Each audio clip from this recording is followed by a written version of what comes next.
What's up, Go community? This week, Chad joins Zack and I, and we're answering video game-related questions from you, the Gaming Outsider community.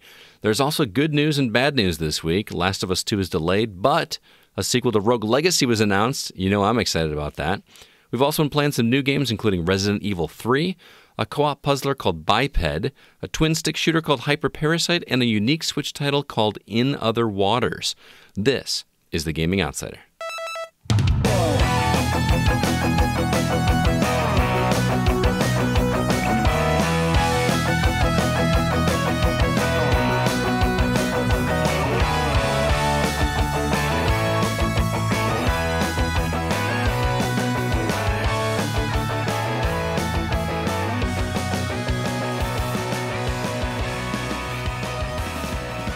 Greetings, programs, and welcome to episode 289 of The Gaming Outsider, a video game podcast with a focus on our incredible community. It's Monday, April 6th. I'm your host, Scott Clark, and I'm joined, as always, by my fellow co-hosts. First off, a guy who is an essential employee to this country, Mr. Zack Parkerson. What's up, man? Yeah, there's probably few people more important to me than me to the essential operation of the country right now. Yeah, everybody needs coffee, right? Yeah, man, if it weren't for baristas, where would anybody be right now? Now, to be fair, you guys do serve food, right? We do food as well. Yes. Yeah, so it's technically essential for people to eat. Sure, it's not. I would argue restaurants in general are not essential. Grocery stores probably essential. Mm-hmm. But I don't know if prepared food is necessarily essential to the operation of the nation. It also seems like a weird thing to be open in the middle of a pandemic. I mean, I understand that this is an airborne thing. It's not really a foodborne illness, but it's a constant interaction with people, because people, I would argue, the majority of people do not take it seriously at all. It's mostly just a bunch of jokes about it. And also, like, yeah, there's so much close-range interaction that happens with food and stuff. Right. Yeah, it's... I'm a hypocrite, though. I have stopped at McDonald's on occasion on my way to work or something, but I'm part of the problem, I guess. But enough of this nonsense chatter. Let's talk about video games, huh? Definitely. I've had about enough of this virus talk in my life. Yeah, I hear you. I hear you. Well, unfortunately, Chris Berensmeyer is not with us once again. He is still out on the front lines as an EMT doing his best for the country. So shout out to him for putting all that hard work in. But we do have another member of the Gaming Outsider original core crew with us. It gives me great pleasure to welcome back to the show a guy who is sporting some new eyewear lately that this is the first time I've actually seen you with it. Mr. Chad Cusick. What's up, man? Yo. Yeah. What's up with the glasses? Well, if you've ever played Rocket League with me, you've heard me whine about my eyes burning after about 30 seconds, and it got quite obnoxious to most people. And actually, I talked to my friend who's an optometrist and looked into it to see if it's actually useful, the whole blue light blocking thing and all that, and before I even bought a pair, and it helps. Especially now that I'm working from home and staring at my computer all day long, even more than I used to, along with, wanting to game. And you got a Rocket League. Your mixer's own Shadewick, after all. Oh yeah. So I don't understand. I'm purely ignorant about how this works. What do the glasses do for you? What are they blocking, and why are they bad for you? Blue light. Blue light is the bright light, or the blue light's the longer wavelength light, I believe, right? I don't know. Or is it the short wavelength? Trying to remember my colors wrong now. Podcast. Yeah, either way, that's the ones that make your eyes strain the most coming out of TVs and computer screens. So whether it's clear or yellow, the lens color isn't as significant, but it's blocking that. So your eyes are doing less work in order to see things. Kind of clears up blurry edges a little bit too. So you don't see any yellow tint? Because whenever I wear glasses that have a tint on them, it always makes my game look a little bit different, in color. The color actually looks a little bit sharper with them on. Really? Yeah, it definitely changes a little bit, but it's a little bit more brighter and kind of a little bit nicer. Now, the thing to remember is most gaming glasses or driving glasses are built for people with 20/20 vision. Mm-hmm. So if you actually need glasses, and I do have a coworker who has prescription gaming glasses and computer glasses, you need to get those done as prescription. Gotcha. Man, I'm going to have to get a pair. Man. There's I like them. What a privileged nation we are that we have prescription gaming glasses. Right. Right. Yeah. Maybe things aren't so dire. I think it all stemmed more from like the nighttime driving glasses, though. I think that was kind of like where it all started with truckers and all that, because that's where they seem to be built around. I wonder if that would actually help me, because I got LASIK surgery a few years ago, and I love not having to wear glasses and not having to wear contacts. But driving at night, and I've gotten used to it by now, but ever since I had the surgery, the lights on like other cars or on street lights and everything have that J.J. Abrams lens flare effect, like much bigger than they did before I had the glasses. And I wonder if getting something like that would actually help that. Might. That's kind of what they're there for. It's worth a shot, and then I'd have an excuse to have a good pair of gaming glasses. There you go. Steph, these are for driving. Yeah, I definitely got crap for buying them. So did you? Are they expensive? No, not really. I think these were $60 or something like that. So, man, I could buy a copy of Resident Evil 3 for that much. I would recommend that. Yeah, you could. But remember, when you're wearing them every night for a few hours and you feel the less headaches and less strain on the eyes, it gets worth it in the end. All right. My thing is, when I play games late at night, like if you remember, Chad, a couple years ago, you and I used to stay up until about 2 or 3 in the morning playing Carcassonne. Oh, yeah. Summers. And my thing was I never noticed anything with my eyes other than I felt like I don't blink as much, which makes my eyes feel like they're very, very dry. Yeah. Do the glasses help with that? Your guys drying out are going to dry out. You still have to remember to blink at some point. I wonder if it's just me being so intense into this game that I just forget to blink. But anyway, this has been Glasses Talk. Yeah, www.glasses.com. Yeah, pretty much. Let's go ahead and bypass this and jump right into the week's news.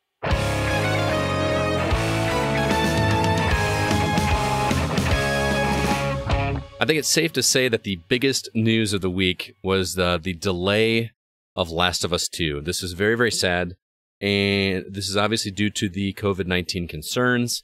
But what's really interesting here is that there's no future date set. They've just said indefinitely. And here's a statement from Naughty Dog. As you've likely just seen, the release of The Last of Us Part 2 has been delayed. We're sure this news is just as disappointing to you as it is to us. We wanted to reach out to all of you in our community to give you a little more information. The good news is, we're nearly done with the development of The Last of Us Part 2. We're in the midst of fixing our final bugs. However, even with us finishing the game, we were faced with the reality that due to the logistics beyond our control, we couldn't launch. We want to make sure everyone gets to play The Last of Us Part 2 around the same time, ensuring that we're doing everything possible to preserve the best experience for everyone. This meant delaying the game until such a time where we can solve those logistic issues. There's a little bit more, but I'm gonna cut it off right there. So I'm reading that correctly. The game is done. They just can't get physical copies out to people safely, which is why it's delayed. So this is obviously a big bummer. What are you guys gonna do in the meantime, waiting for this game to come out? Well, I don't have a PlayStation, so maybe save up for a PlayStation. That's a good call. But it sounds like a smart move. I mean, it's such a story-driven game between the first one and this one. They're really trying to avoid spoilers and stuff that getting out on the internet too much and ruining what people might be able to experience first go if everybody gets it at the same time. Mm-hmm. Zach, what do you think? Yeah, smart move. I mean, I think a lot of people would just be like, well, I'll just release it digitally. But I feel like that's going to cause so many extra issues on top of that, What issues would that cause outside of the game being spoiled? You're going to make your retailers upset. Are you going to market the game twice, once for digital, once for physical? Now your marketing budget's going up. You feel like you're shunting, like getting people in the Midwest, maybe like have lesser internet, etc.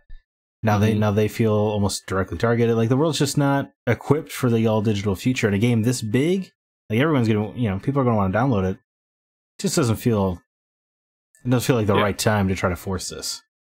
And I'd also piggyback on that, saying like, if people have already pre-ordered a physical edition, they're probably going to want the digital copy, not have to pay twice for the game if it's going to release early. That's a really good point, Chad. So all your collector's editions and stuff like that, they're going to be like, well, so you're going to give digital away now, and because I got your expensive collector's edition, I'm going to wait for my physical thing and be a different release. That's a good point. You're alienating your biggest evangelist now. that's where their money's coming from the most, right? I mean, collector's editions probably make a lot more margin than just the disc itself. Right. Well, the people it's not like they could just it's not like they could just give a digital copy to those people that pre-ordered and then and then still ship them the physical copy. They're basically giving them 2 copies of the game, and that's going to cut into their profits as well. So, yeah, I see your point. So it just makes the most sense, and overall, just to put it all together. The story matters too much in this one. Right.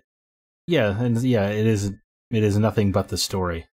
So I guess spoilers is kind of a bigger deal here than other games. No one talks about The Last of Us and then goes, "Boy, that stealth gameplay though." Is exclusively about the story. Yep. Do you think that this would have happened if, say, the new Call of Duty were being released in May or whenever this game was going to come out? Do you think they would still hold off on the physical copies of Call of Duty, or would they still push that out digitally? I think they would still push it back. Yeah, I think it's too many moving pieces to try to line up in a row so quickly, and you're also because most of your employees are working from home. Like there's a lot of coordination, and just feels like adding another problem on top of other problems. And now people are stuck at home; they're not making money, but you want them to pay $60 for a video game. Are you losing sales because people don't feel comfortable spending money? It feels like there's too many unknowns. And if you're in a business, you don't like unknowns. I think Call of Duty is in a unique situation where if they wanted, they could just launch a small multiplayer thing for free to keep people occupied until they could really get everything else out. Whereas Last of Us really is just that story. And there's no multiplayer in this Last of Us. There wasn't in the last one, correct? Right. Yeah, factions mode. Right. So there's absolutely nothing to tide people over, there are some few that really like the multiplayer, but I think people are most excited to see what happens in that story and experience that tale. I mean, Factions is pretty beloved. That's why it's its own game this time, Mm-hmm. But it's just, it just doesn't feel right to be like, just release it, hit the button. Because now you got 2 release dates and stuff. It's just sounds like a lot. I mean, you're not wrong, and I don't disagree with you. Selfishly, I want it digitally because I'm an all-digital guy anyway. But I understand, and I also understand that would severely cut into their profits. I mean, at the end of the day, Naughty Dog is a business. They're in the business of making as much money as possible, and it doesn't make financial sense to do that. I will say, part of me wishes that this would have been the test market to see how successful a digital-only release of a AAA title game would have been. Because this is a game that so many people are excited about. It's insanely popular. And if they said, this is a digital-only game, because we can't physically get copies out to you right away, we'll get them to you later, I think we might have been surprised at how many people would have been like, all right, well, I'll just buy a physical copy and I'll cancel my physical order. You mean buy a digital copy and cancel physical? I'm sorry, yeah. Did I say that backwards? Yeah. How many people would have just bought a digital copy and canceled their physical order? Maybe not cancel their collector's edition, but right. That's a whole different ball of wax. I feel like it's just people always just say digital is right around the corner, but then you have things like CD Projekt Red, who's like Witcher 3 would not have been a success without physical copies. Right. And it's just, yeah. I don't think nobody wants to take that gamble. They were also way too far along in their cycle to try and make that call. Yeah, right. People were already fully paid off and invested at that point, ready to go. I mean, if the game was just announced and we're talking a release date of 2 years and they could plan that far ahead, then sure, but this all did kind of happen pretty quickly. No, I get it. And like I said, I'm being completely selfish when I say I want it because I want to play the game and I have the means to do so. I didn't know you were that stoked for The Last of Us Part 2. Oh, man. That first game, I actually need to replay the first game before the second one comes out. So maybe this is a blessing in disguise. It'll give me time to go through that one again. There you go. Because it was so good and I haven't played it since launch. Outside of the intro, I think I've played twice since then just to show somebody and be like, the intro is evil. Huh? The intro is evil. Oh, man. I've never even played the game, and I've seen that intro so many times because people just, like, other groups, gaming groups, aside from ours, just, it's that memorable, but damn. Yeah, it was. and there's something about the way that they just entered the game. Not only that whole scene, but then when the Last of Us logo pops up on the screen with that like Law and Order background noise. I don't know how else to describe it. It's like Last of Us, and then it's like, okay, that is a hell of a way to start a game, and I can't wait to see what they do. They've got to top that somehow. How do you top that? I really do need to replay this game, because when I think of that game, I never think of the intro, and all people want to talk about is the friggin' intro. To me, I think the ending heart-wrencher. I think the ending is far more heart-wrenching and memorable than the opening. Well, I don't know the ending because I haven't played it. Oh, it is, but it's one of the bravest and boldest endings ever, and it's a shame they're doing a sequel because of it. However, I will play the sequel, so I am a hypocrite in this scenario. It's a shame, but I'm going to buy it anyway. Yeah. Well, to Chad's point, if you look at numbers of how many people have actually beaten certain games, like remember when Spider-Man came out and like it was a shockingly high number of people that actually completed the game, it was something over 50%. Right. Wasn't that the number? Yeah, it's got one of the highest completion rates ever. And that was a big number. And if that's a big number, and then how many people have actually seen the ending of the original Last of Us? So, to Chad's point, he hasn't seen the ending, so it's obviously not going to be more memorable to him. Not only because he doesn't have a PS4 and hasn't played it, but, hasn't finished it. So something like 15 to 20% of people beat Mass Effect 3. I was reading about this from the narrative team, because they also did the Paragon and Renegade path. Yeah, and only about nobody went evil. Yeah, and only like 20% of people even went evil. So how few people did you build that evil side content for? Mm-hmm. If only 20% of people get far enough along to see any of it, and then only 20% of that number chooses to be evil. One of my good friends chose evil on his first playthrough. That's interesting. I accidentally screwed up. I wasn't fully paying attention. I walked into the middle ground one, like the mix of it, somehow. The only time I was really Renegade is every time they had that cutscene option to Renegade, I clicked it. Well, yeah, those were kind of fun because usually you're taking out somebody who deserved it. Yeah, throw somebody's face into a computer screen. Good times. Oh, yeah. Anyway, Last of Us 2. Looked great. Confused why it needs to exist, of course, but looks great. It does look great. Also, and I feel bad that this is like a side note, but that wasn't the only game that was delayed indefinitely. Also, Marvel's Iron Man VR is not coming out for the foreseeable future. Again, no date was given, but at least these games I was kind of looking forward to that. These games will be real polished when they come out. Do you think maybe they won't need a day one patch? Do you think what does this mean for Ghost of Tsushima? I think the bigger question is, what does this mean for most future releases? Right. Well, I think it Ghost of Tsushima because it's also a PlayStation exclusive. I'm sure they don't want to sandwich them together. So does Ghost of Tsushima get delayed just because The Last of Us gets closer to its release date? That's a good question, because they don't want to like cannibalize themselves on their sales of a different game. Yeah, you don't when want to is pull Ghost supposed to come out? Ghost of Tsushima is June. Ooh. Yeah. And that's another huge title. I have a feeling you're not going to hear about whether those two run into each other till probably mid-May. I mean, it's going to be close to the wire before they make an announcement, I'm guessing. You know what? They should just give away The Last of Us Part 2 for free. COVID joy. Yeah, right. Hey, wasn't Naughty Dog the developer that's in the news recently for coming down on their employees and forcing them to crunch? Right. And now the game's not going to come out on time? Yeah, oh, that's right. They're one of their animation directors, they forgot to have him sign an NDA when he left or whatever. So he just blasts them on Twitter every now and again.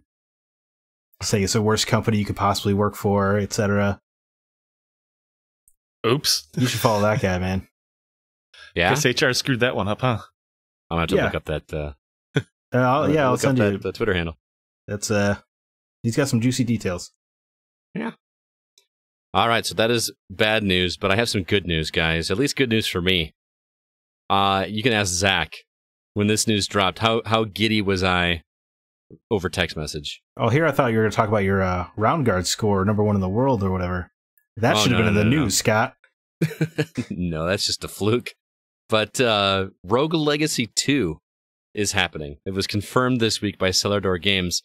If you remember this past week on April Fool's Day, Cellar Door Games put out a tweet with a single image that looked to be Rogue Legacy 2, but we all kind of went, it's April Fool's Day, guys, so is this real? And if that's a joke, that's a real mean joke. Yeah. Because people do like that game.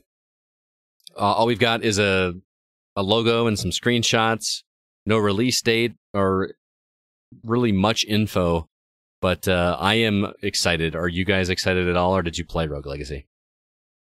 Rogue Legacy was perfectly fine. You know, I don't get into roguelikes. You know, I keep trying, though, man. Give me some credit. I keep trying. You do. Not a genre for me. I'm happy you're excited. Yeah, Scott was texting me like a madman over this. I really was. Remember the date, man. Remember the date. You were trying to temper my expectations over text message. It was great. Chad, did you ever play Rogue Legacy? No, but you've tried to tell me too many times. Do you like? So I might have to.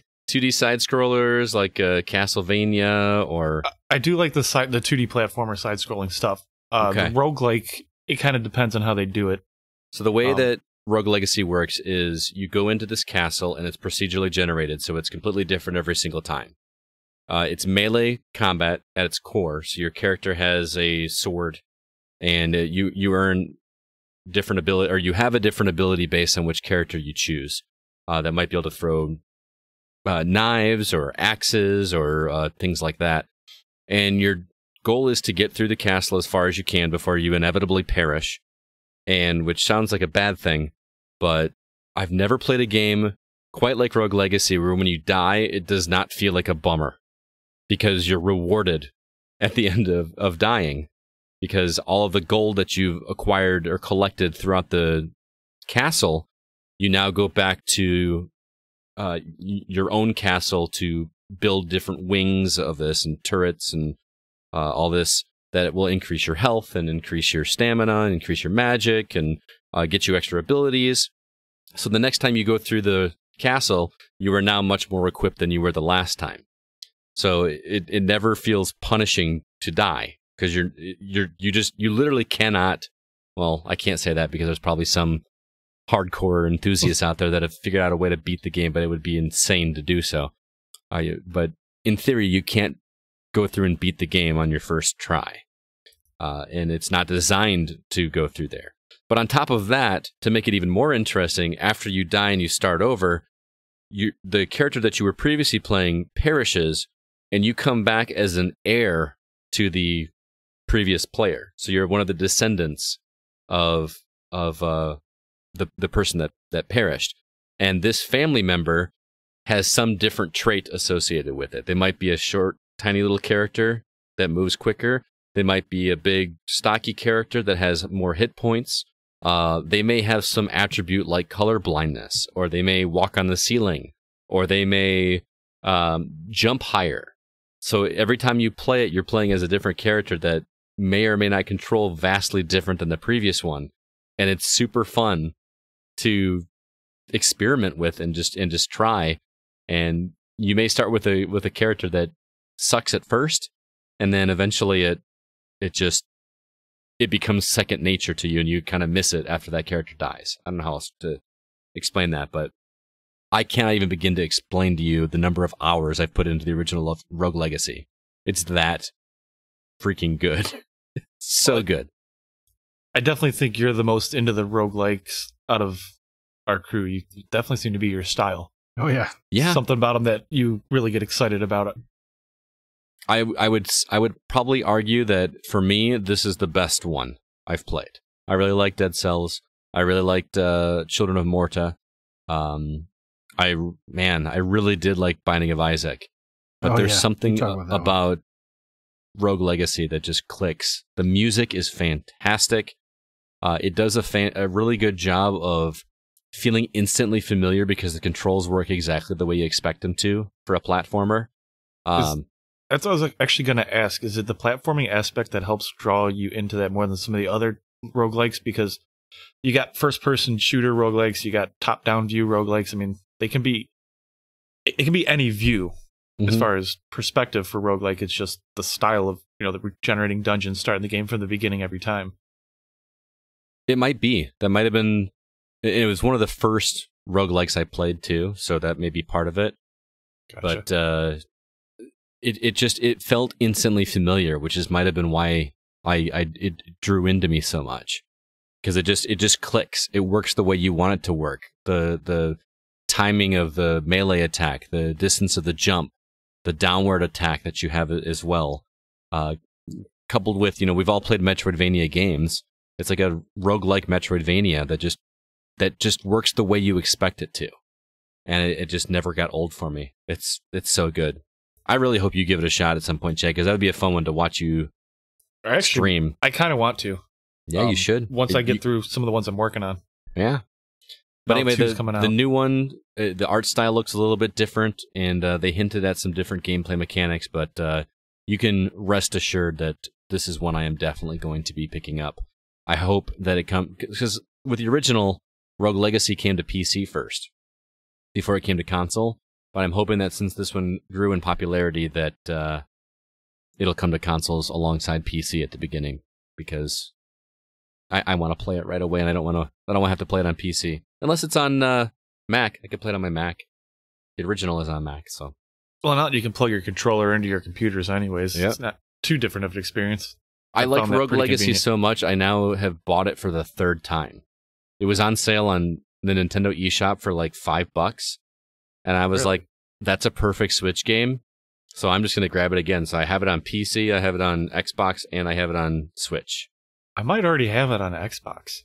Because I think I downloaded... Was it ever on Game Pass or anything? Or No. Games with Gold? No. You know what? If you don't want to pay for it, I can loan you my Switch. It's on there. You could try it out that way. I'm going to check tonight, but I really think I might already have it on there. Because every now and then I just... Because of you or somebody else telling me to, I just start downloading a game at the end of the night and sometimes forget. Those late night purchases. Yep. So what's this receipt from the Microsoft Store this time? Yeah. All right, that's all we're going to do for news right now. Let's move on very quickly to Patreon. We got some new episodes up this month. Our Retro Outsider episode, where Zack and I talked about Super Mario RPG, is available, as well as our recent Break the Seal episode, where I sat down with Christina and Nate, who played the original God of War for the first time. One of them played it on the original PS2, one played it on the PS3 version, and that was a fun conversation. If you'd like to check those out, we just ask that you help us out, keep the show running a little bit with a Patreon that we have set up over at patreon.com/thegocast. If you contribute $3 a month, we will give you access to all of our bonus episodes, every single one that we've ever done, and well worth your time, and it really helps us keep the show going and help us give back to the community, so please consider doing that. We're working on episodes for the rest of the month as well, so stay tuned for more. But in the meantime, we're going to go ahead and jump into our From the Outside In topic.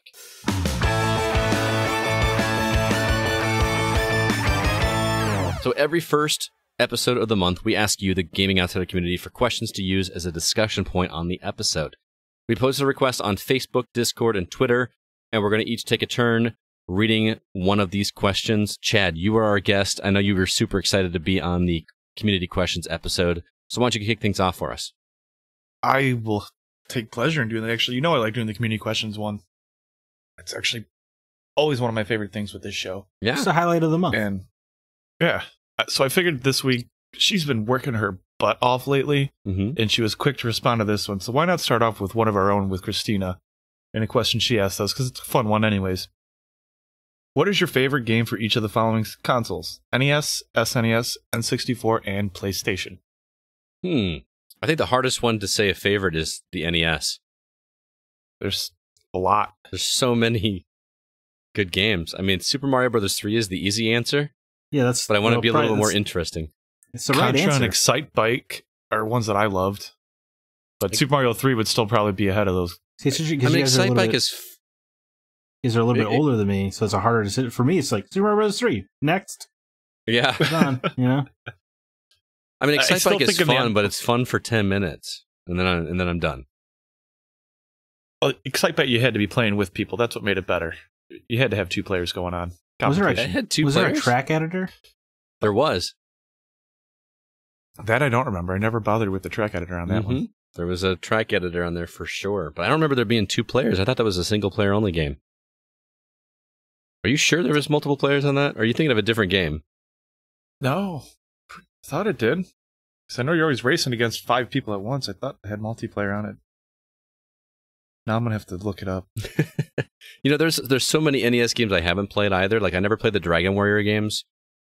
So, I never played the Final Fantasy games on the regular... Oh, there's only one, right? The original Final Fantasy? The first one, right? Yeah. That's what I was trying to remember before we even mentioned the Final Fantasy, because I didn't want to, screw that information up and get someone mad at me. Right. Oh, is FF2... There was a Super Nintendo one?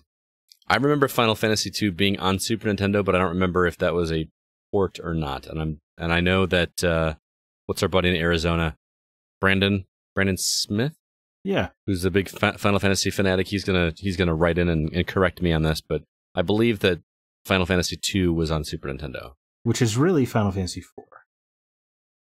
Okay, I still don't understand that whole thing, but yeah, they thought Americans were too dumb. That's all. Is that what it was? Easier. Yeah. Yeah. They pretty much openly said that.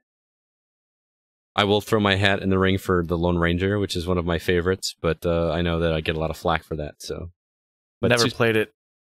It's hard. It's tough. But Super Mario Brothers 3 seems like the easy answer. What about Super Nintendo? You guys know my answer. Is it A Link to the Past?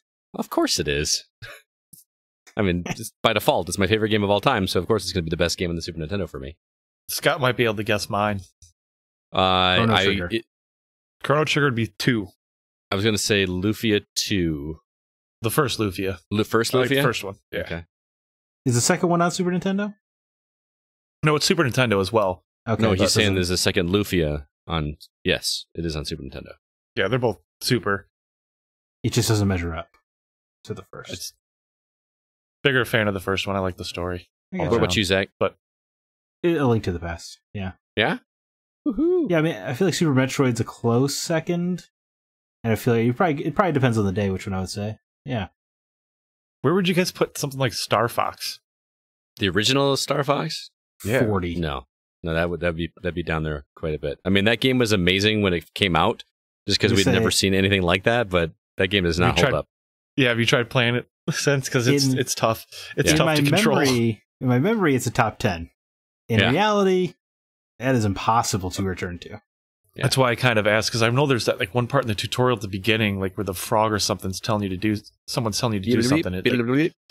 You just keep dying because you can't figure it out anymore. Well, there was no aiming reticle on the original Star Fox. Like I played the mess out of Star Fox 64. Oh yeah, and that one at least gave you 2 aiming reticles, and that game was awesome. You go back and play the original Star Fox, and you just have to like guess where to aim by pointing your ship in that direction. That's rough. That's real rough.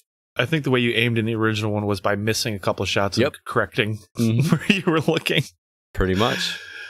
So yeah, that covers Super Nintendo. Nintendo 64, Ocarina of Time, Majora's Mask. Yeah, I knew you were going to say that. It's one of the best games ever made, man. Out of those two, I prefer Ocarina over Majora's. That's unfortunately the common opinion. Can't believe you're all wrong. I'm at a fight between Mario 64 and GoldenEye. I would put Mario 64 over Majora's Mask for sure. Mario 64, like, it was just a game changer to me when I played that for the first time. Because I got 64 on launch, because I was caddying at the time. Had the money saved up and put Mario in right away, and it was just like, whoa. I could mess with his face and stuff. Yeah. The face stuff is super cool. Like, I think we spent half an hour to an hour of messing with his face before we even played the game. I don't remember being as wowed by a video game as I was the first time I sat down and played Mario 64. It was just so amazing at the time. Yeah, the polygons, as we referred to them lovingly back then, were way ahead of their time compared to what we were ready for. Yeah, I mean, there had to be 20 to 24 polygons at Mario, It's crazy. All right, PlayStation. There's so many PlayStation games. Yes, Final Fantasy 9. 9? Yeah? Oh, yeah. Love the game. I had a feeling Zack was going to Final Fantasy somewhere. I just wasn't sure. I still think 9 is the best Final Fantasy. That's a beautiful game. I still have to play it. I've got it on Xbox, and I still haven't played it. I haven't played that one either. You'll never play it, Scott. Come on. I know. Jump back into a 20-year-old JRPG. I can get it on Xbox? Yeah, it's on Xbox. Maybe I'll try that one then. So is 7 and so is 8. Yeah, 7. Woohoo! So I haven't played anything for a while. I have distinct memories of when 7 came out. One of my friends who's a community member, actually, my buddy Zack, and you might remember him recently, Scott, but I remember when he bought Final Fantasy VII when it came out, and I was at his house and he was playing it, and he was just in awe of everything, and all I remembered was cutscene after cutscene. I was like, so when are you going to play the game? And I love role-playing games, but to me, it went so extreme into adding so much cinematography compared to what every other role-playing game I played before then. I was not prepared for that much movie watching. And that's a very unpopular opinion. I know. Yeah, man. You get lambasted. Final Fantasy VII hype's never been higher. Yeah, play the new one. Yeah, they turned 5 hours into 30. They really did. I cannot wait. I cannot wait so bad. Yeah, I'm pretty jazzed. I don't know if I have a favorite PlayStation game. Twisted Metal was awesome. Twisted Metal 2 was probably mine. Twisted Metal 2 was the best of the series. You're probably right on that one. Although I want to throw some love out for Die Hard Trilogy, which is probably on nobody's list, but I seriously love that game for some reason. Except for the one for Die Hard 3, or Die Hard with a Vengeance. That game was awful. But all I can ever think of is the original that was like a Commodore 64 and Atari and stuff, where it's basically impossible because there's always the one board where you had to come in the broken window with all the glass on the floor and somehow walk past all the glass without dying. I never played that.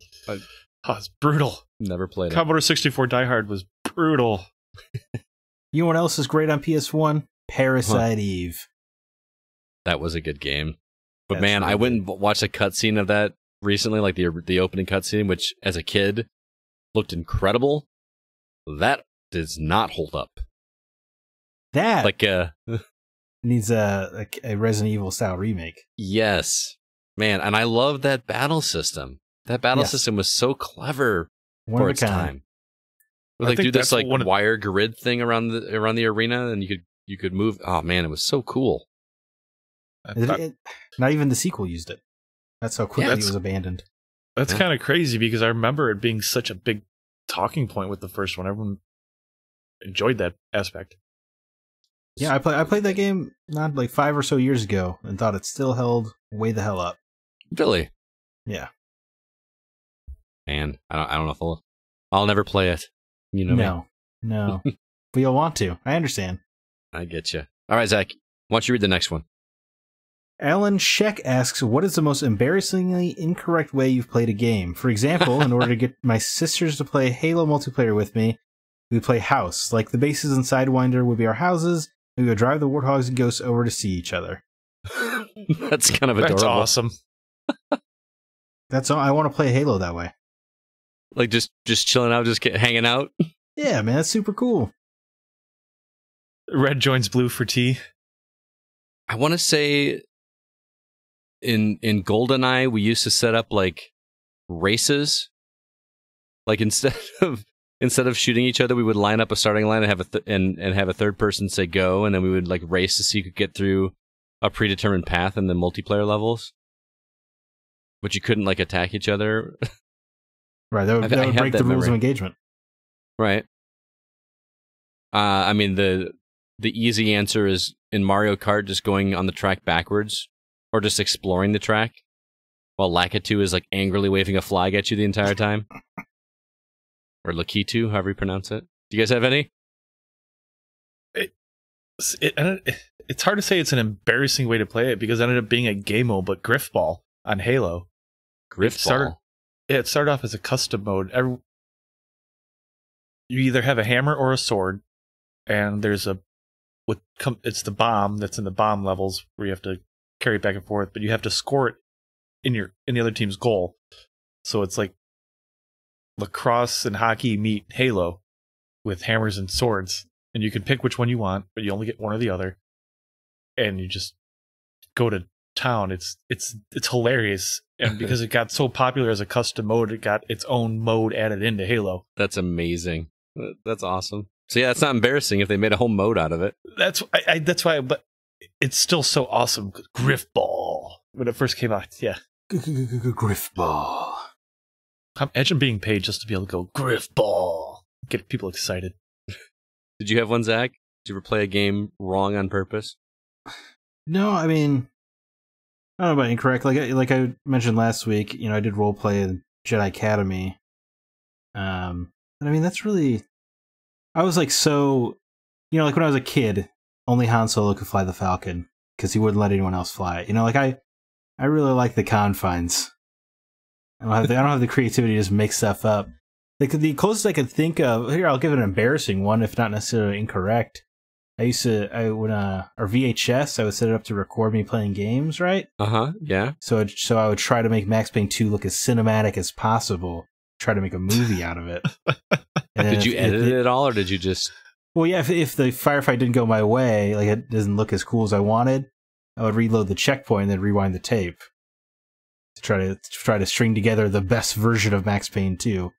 Now that's some manual editing right there. Yeah, that's what's up. Tape. See, now there's a whole industry of people on YouTube who just play through games. And there's also 40% of our audience go, "What's rewinding VHS?" What's a VHS? Yeah, exactly. Do you remember back in the Gears of War days? Did you ever get matched up with the group where the people who just thought it was hilarious just to attack their own teammates at the starting point before the thing began? Yeah, remember that? Well, as on the other team, I was thankful for that. Oh yeah, we just got an awesome win just for doing nothing. Right. But especially every once in a while, the only game mode we played was elimination. Everybody only had one life, so if you had that jerk on the other side, that really helped you out. Yeah, if that's the kind of story we want to talk about. I can relate to that. I was playing Halo online, and there were a couple kids talking, and I was a jerk of a college kid, of course. And I made a bit of a funny about them, sounding a little bit young at the time. Mm-hmm. Especially considering Halo was an adult more game. But they somehow got split up on separate teams. But the one kid that was put on my team immediately started chasing me, trying to kill me. Was apparently upset about my comment, which it was hilarious. I don't know why. But so I figured I would just keep running in a circle, letting them shoot me until I got to the shotgun. So they chased me to the shotgun. I turned around and shot him in the face and killed him immediately, and he kicked me from the game. Wow. That was delightful. The good old days when you could kick somebody from your game for doing better than you. It was funny because he's chasing me, trying to kill me to get a team kill, betrayal. Mm-hmm. And of course, the moment I get him instead and better him, he boots me. That's hilarious. Of course. Remember back when multiplayer games had lobbies that you could boot people from? And we would actually stay with the same group match to match. When people actually spoke in the lobbies too. Yeah, I feel like matchmaking killed that more than party chat. Oh yeah, mm-hmm. Putting them together. Now you just get guys that listen to rap music really loud. That's all that they've got. It just drives me crazy when people listen to music while you're playing a game. Come on. There's a skit out there that has this kid who can't figure out why nobody wants to be in the party with him, and his mom comes in and she goes, "Well, did you turn your music up really loud like I told you to so everyone could hear the cool stuff you listen to?" Oh, you know what else I did was, I think it was the original Double Dragon, where my brother and I would, instead of going through and playing the game together, we would just fight each other, which was dumb because the original Double Dragon had a versus mode in it. It was basically a fighter. It was a terrible fighter, but you could just go do that. And instead, we played the main game and beat each other up. And you know what? So I guess similarly, the Star Wars Episode 3 Revenge of the Sith game. I don't know if you remember that on Xbox and PS2. The original Xbox. Right, original Xbox. But it was a brawler not too dissimilar from Double Dragon. But we did the exact same thing. As Obi-Wan and Anakin, me and my buddy Chris, or me and my buddy Trevor. We just loaded and beat each other. But there was a versus mode where you could play as other Jedi, but we never used it. You just wanted to reenact the ending scene of Episode 3? Which is cool, because that's how the game ends in co-op anyway. You have a versus match, and you get two different endings depending. But you can also just do that on any level. Wait a minute. So there was an ending of the game where Anakin beats Obi-Wan? Right, yes, he regardless of Obi-Wan having the high ground, Anakin kills him. And then the Emperor is like, "Oh, I hear dub thee Darth Vader," or whatever. And as he's standing up, he kills Palpatine to take the Empire for himself. Wow. It's pretty cool. Huh. Spoiler alert. Well, oh yeah, I'm sorry. I didn't mean to spoil a plot point so delicate. How old is that game? Yeah, I don't think that's 2005, canon. I guess. Yeah, certainly not canon. But it was all right, fun. our next comment comes from Sean Coates. He says, what are your top 3 chain fast food joints? They can be national or regional, it doesn't matter. Mine are In-N-Out Burger, Del Taco, and Chick-fil-A. I have a feeling that 2 of mine and Zach's are going to be identical. Yes. I wonder if they'll be in the same order, however. So therefore, Chad, you get to go first, is what we're saying. Yeah, because I think Zach and I know 2 of ours already. Well, I'm wondering if everybody's going to have Taco Bell on their list here. Yeah. Yeah, that goes. I think everybody in the world has Taco Bell on their list, man. You'd be surprised. I won't say it's number 1 for me, but I'll put it out there because I do love me some. It's a guilty pleasure. I'll go ahead and say it. It's not the best Mexican. That's my favorite. My favorite fast food restaurant, hands down. I've become a big fan of Jersey Mike's lately.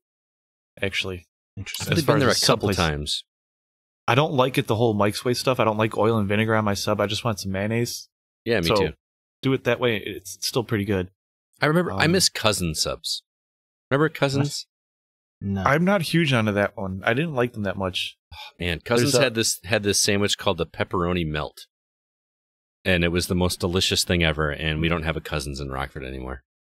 Well, if you're ever in Michigan or certain parts of Ohio, there's a sub place called DeBella's that's pretty good. All right. Personally, that's probably my wife's favorite, but I like Jersey Mike's better.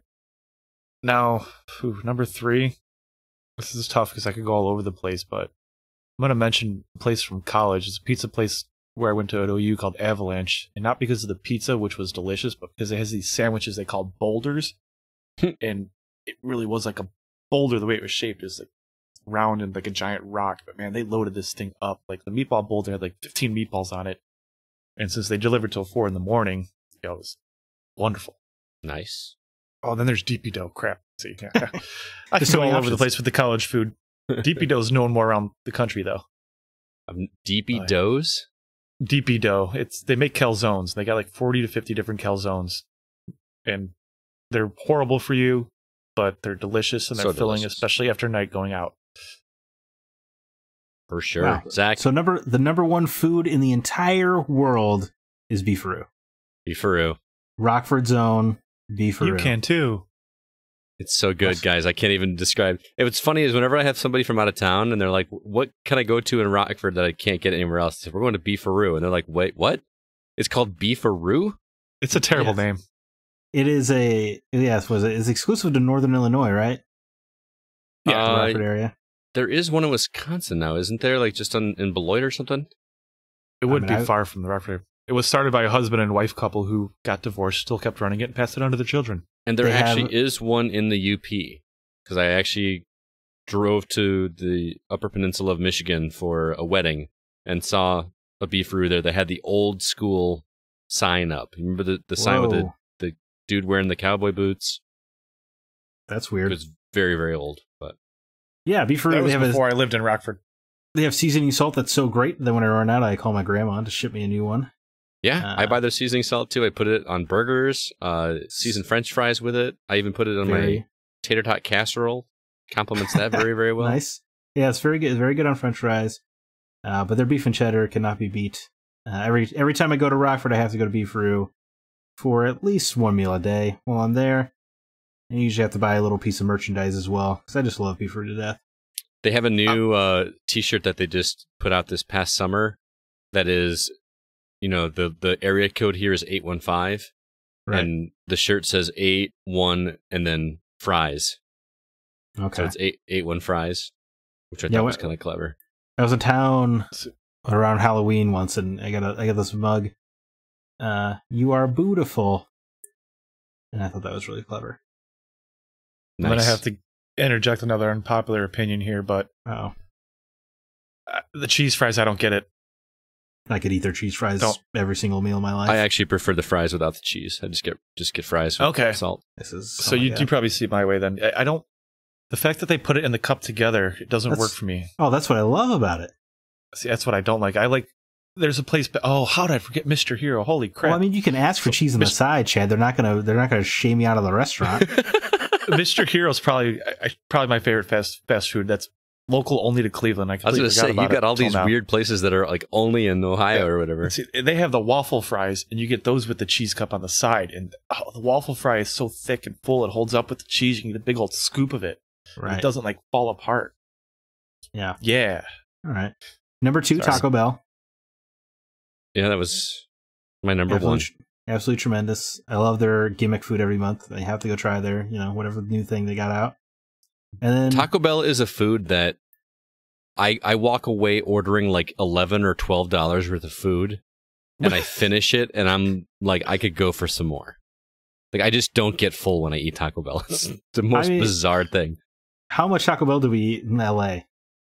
You know how many people have yelled at me for eating Taco Bell when we were in LA?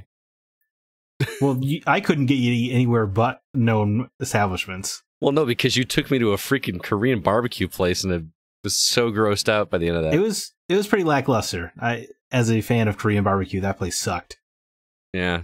It does not represent Korean barbecue well. Well, you're going to have to... You're going to get one more chance on that one, man. Okay. I'm going to tell you that. One more chance. If E3 ever happens again.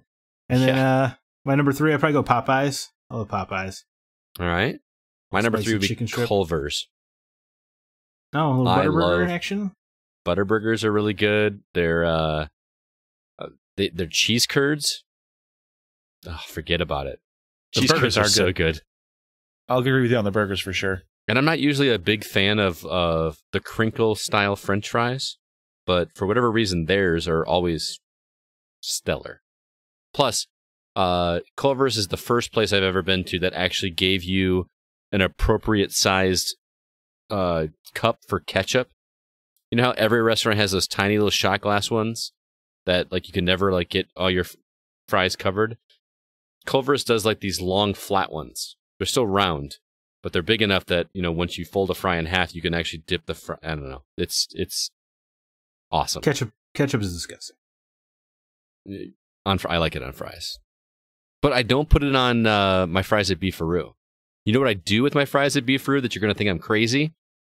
Put them on the sandwich. I don't buy it. No, not that crazy. I don't buy cheese. I don't put ketchup on it. I buy a side of chicken tortilla soup, which is amazing soup anyway. And that is my dipping sauce. That chicken tortilla soup on Beefaroo French fries. Chef's kiss. It's so good. Beefaroo seasoning salt on Five Guys fries. Chef's kiss. Man, they give you so many fries at Five Guys. Yeah. Don't mess around. Sorry, but this caught my attention too. What's wrong with fries on a sandwich? There's a chain, and again, of course, from Ohio. Hey, yeah, Chad's from Ohio. If you didn't know this, all right. They are known for putting fries on their sandwich. It's the paninis, and it's actually pretty good. What is that? There's a type of sandwich where it's like a burger and then they cover it with fries. A horseshoe. A panini. No, a horseshoe. You guys ever heard like a horseshoe? I think it's called. I've never heard that before. That's new to me. Okay, yeah. There are a few restaurants in Chicago that have it, but they make a burger, they put it like in a dish, and the bun is usually flipped over, and then they cover it all with fry, and they put cheese over everything, and it's it'll mess you up. That sounds like something you got to eat with a fork. Probably, yeah. I ate one as a food challenge once, so close. All right, that's enough fast food talk. But Sean, thanks for that good discussion point there. Chad, why don't you go again with Chip's comment there? All right, Chip. Gee, this is a new theme lately, huh? Yeah. Are you happy to see all the remasters coming out, or would you rather see more new IPs? I'm on the fence, especially at this point in the current generation. Although I fell in love with the Final Fantasy VII demo, I wonder what level of tech applied to new late-gen game would be. Perhaps we'll see it in Ghost of Tsushima if it doesn't get delayed. It will. Probably. And then he brings up wanting to see more Switch titles that aren't ports. And going from there, like, it sounds, as you read his question, it sounds like he really wants more of non-remasters or remakes than he's saying by being on the fence. And I'm kind of with that. Remakes and remasters are fun, but I do want new games too. They can do both if you ask me. Here's what I like about remakes and remasters is when I haven't played the original game. You know, I've not played the original Nier. And with as much as Zack has talked up that game, I feel like I have to see what he's talking about. But I'm not going to go back and play the original. I'm going to play the remastered version that plays like a current game, not a 15-year-old game or how many years ago that game came out. 2010. So that's what I like them for. But to Chip's point, do they take away from new intellectual properties? Are those companies that are putting all this time and effort into this instead not putting time into something brand new that have we missed out on some good opportunity games out there because they're working on these remasters instead? That's a big what if. That's a huge what if, because the only way to know would be to delve into the agendas and schedules of the developers. You'd have to have the inside info and say, hey, did we decide not to do this because of this? And you'd have to have something concrete to show that. But otherwise, it kind of seems like they want both. Chip, I want to take you on I want to get a little bit of a soapbox. I don't know. Here, let's take a journey. Remakes and remasters in video games especially, they're different than a movie or TV, because the technology of movies and TVs or books, like, they haven't changed. But a video game, really, Final Fantasy VII, video game released 20 years ago, it's going to be an entirely new experience when you remake those. I would argue the technology has changed in film and television. Quite a bit. I understand. Okay, but the method of making the way that you experience it, yeah, or even that. Like when you remake Psycho, you're still going to get Psycho. If you remake Final Fantasy VII, you have an entirely new game. Right, or Resident Evil 2. Or Resident Evil 2. Some of them are just like a fresh coat of paint. Right, yeah, Spyro, Crash, those are shot-for-shot remakes or whatever. But even that makes it more, when you play it, it's what you remember it looking like, not what it looks like. Kind of. Right. What about with the original Star Wars trilogy compared to the second trilogy, and how much people are like, oh, they spent way too much time trying to make it look pretty and forgetting about actually making the movie. Right, I get you, but they still made movies. Like, I understand that the behind the scenes, is different, but you're still pointing a camera at actors and they are reading lines. But a video game, yes, you're still assembling code or whatever, but so much is constantly changing. There's a reason why your DVD player still plays movies that are released today, but your PS2 would not really play video games released today. Like, the technology of video games just moves at a different rate. I can't put a Blu-ray into my DVD player and play it. You're right. No, but also that don't work. The other way around. You could put a DVD in your Blu-ray player and it would play. It's just, things change. That's all. Yes. And also, technology's crazy. The level of tech applied to a new late-gen game, you're just gonna... Almost every game has the same set of mechanics now. Like, these remakes present an opportunity for a different kind of game to get a different budget level. Well, like we were talking... 3. I was just going to say Resident Evil 4. I mean, any of those games, the way those games controlled when they first released, compared to how they control now, they control the way we want games to work now. Right. Yeah, see Resident Evil 4, perfect example. Like, you can, what was that, 2004? You watch a movie from 2004, it still is a movie that you watch. You play Resident Evil 4 2020, a game from 2004, it does not play very well at all. Right. Yeah. Because of the change in mechanics, because of the change in the way that you interact with it. Right. If we took the time to go into this, we could probably find examples to prove or disprove both points. I'm sure there's movies you'd go back to 2005 that were remade at some point, and you can see the difference. I mean, the original, I've never seen it, and actually I want to now, but the original Matrix with Bruce Lee, oh wait, it didn't happen. That'd be cool, though. No, I guess Scott kind of corrected me. He put better words to what I was thinking. Like, the way you interact with video games is constantly changing. Yeah. Your expectations are different. But a movie, it's a very passive experience, or reading a book. Well, one thing to consider would be controller changes that have gone along with it. I mean, some of the original games you're talking about, you played with a single analog stick and not two. And now everything's built around two analog sticks if you're on console. Well, do we have any more buttons on the controller since the since the DualShock 2? I mean, there's not any more buttons. PlayStation, no.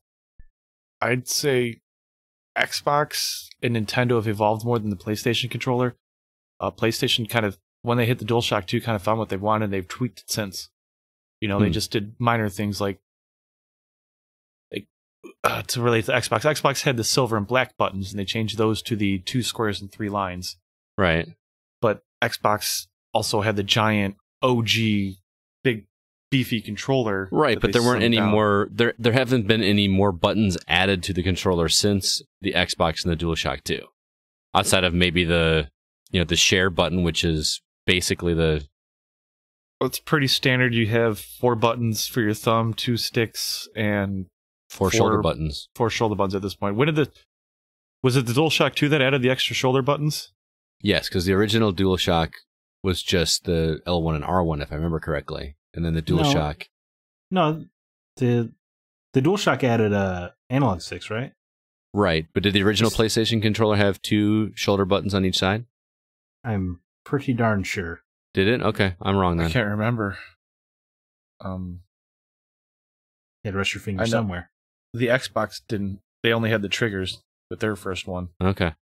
Right, and the black and white or whatever. Yeah, I hated those because I hated that.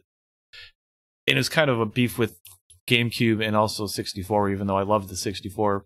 The yellow buttons, the C buttons, like you've got 6 buttons for your thumb instead of putting them at the shoulders, where it's kind of like it's easier to get to. And I said that very awkwardly, but I also use my index fingers and my middle fingers on the shoulder buttons now. So taking those away from the thumb and putting on the shoulder makes it easier for me to use everything. So I think remakes have a bunch of value in video games. That's what I'm saying. Plus, it's a little bit of a history lesson sometimes to go back and see what this game was, what it can do now. And game publishers are pretty awful about game preservation as well. So this is I feel like I say this every time we talk about remakes, but there's always a generation of gamers that have never experienced that other game, that older game, and they're not going to. You know what I mean? Yes. And especially with, the younger generation, if you really want them to experience it, you have to make it look newer. Kids aren't going to go back to something that doesn't play like something new for the most part, unless their parents are pushing it. They might. Right.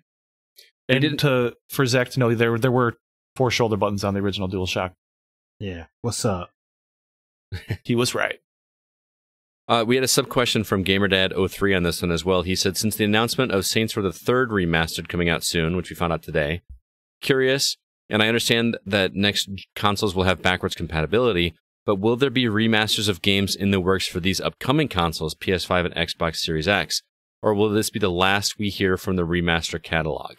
So basically he's saying when the PS5 and Xbox Series X comes out, are we going to have remasters of Xbox One and PS4 games and even further back for that console? I mean, you inevitably would do it at the end of a console cycle anyway, right? Yes. That's just going to happen. It's just going to be a continuous cycle. I mean, there's always going to be the 30-year-old generation. You're going to bring out remaster think about a lot of the remasters coming out now. They're from when we were kids. So they come out for the adults, but also to give the younger, new generation something to play. That's always going to exist. Right, or even in Saints Row the Third's case, right, say that they remastered it on PS5, but you can still play the PS3 version if you wanted to. Yeah, play that old PS3 version, or you could just pay $20 and play the nice version we touched up. Mm-hmm. Publishers going to get that money. Yep. Plus, I think the fact that they're still remastering some of these games right now proves that there's a market for it. If there's a market for it right now, there's going to be a market for it next generation as well. I think there's always going to be a market for it. The question is how big is that size going to be? Maybe that's why EA hasn't done Mass Effect or Dead Space.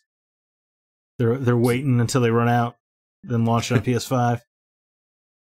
That would sell like hotcakes.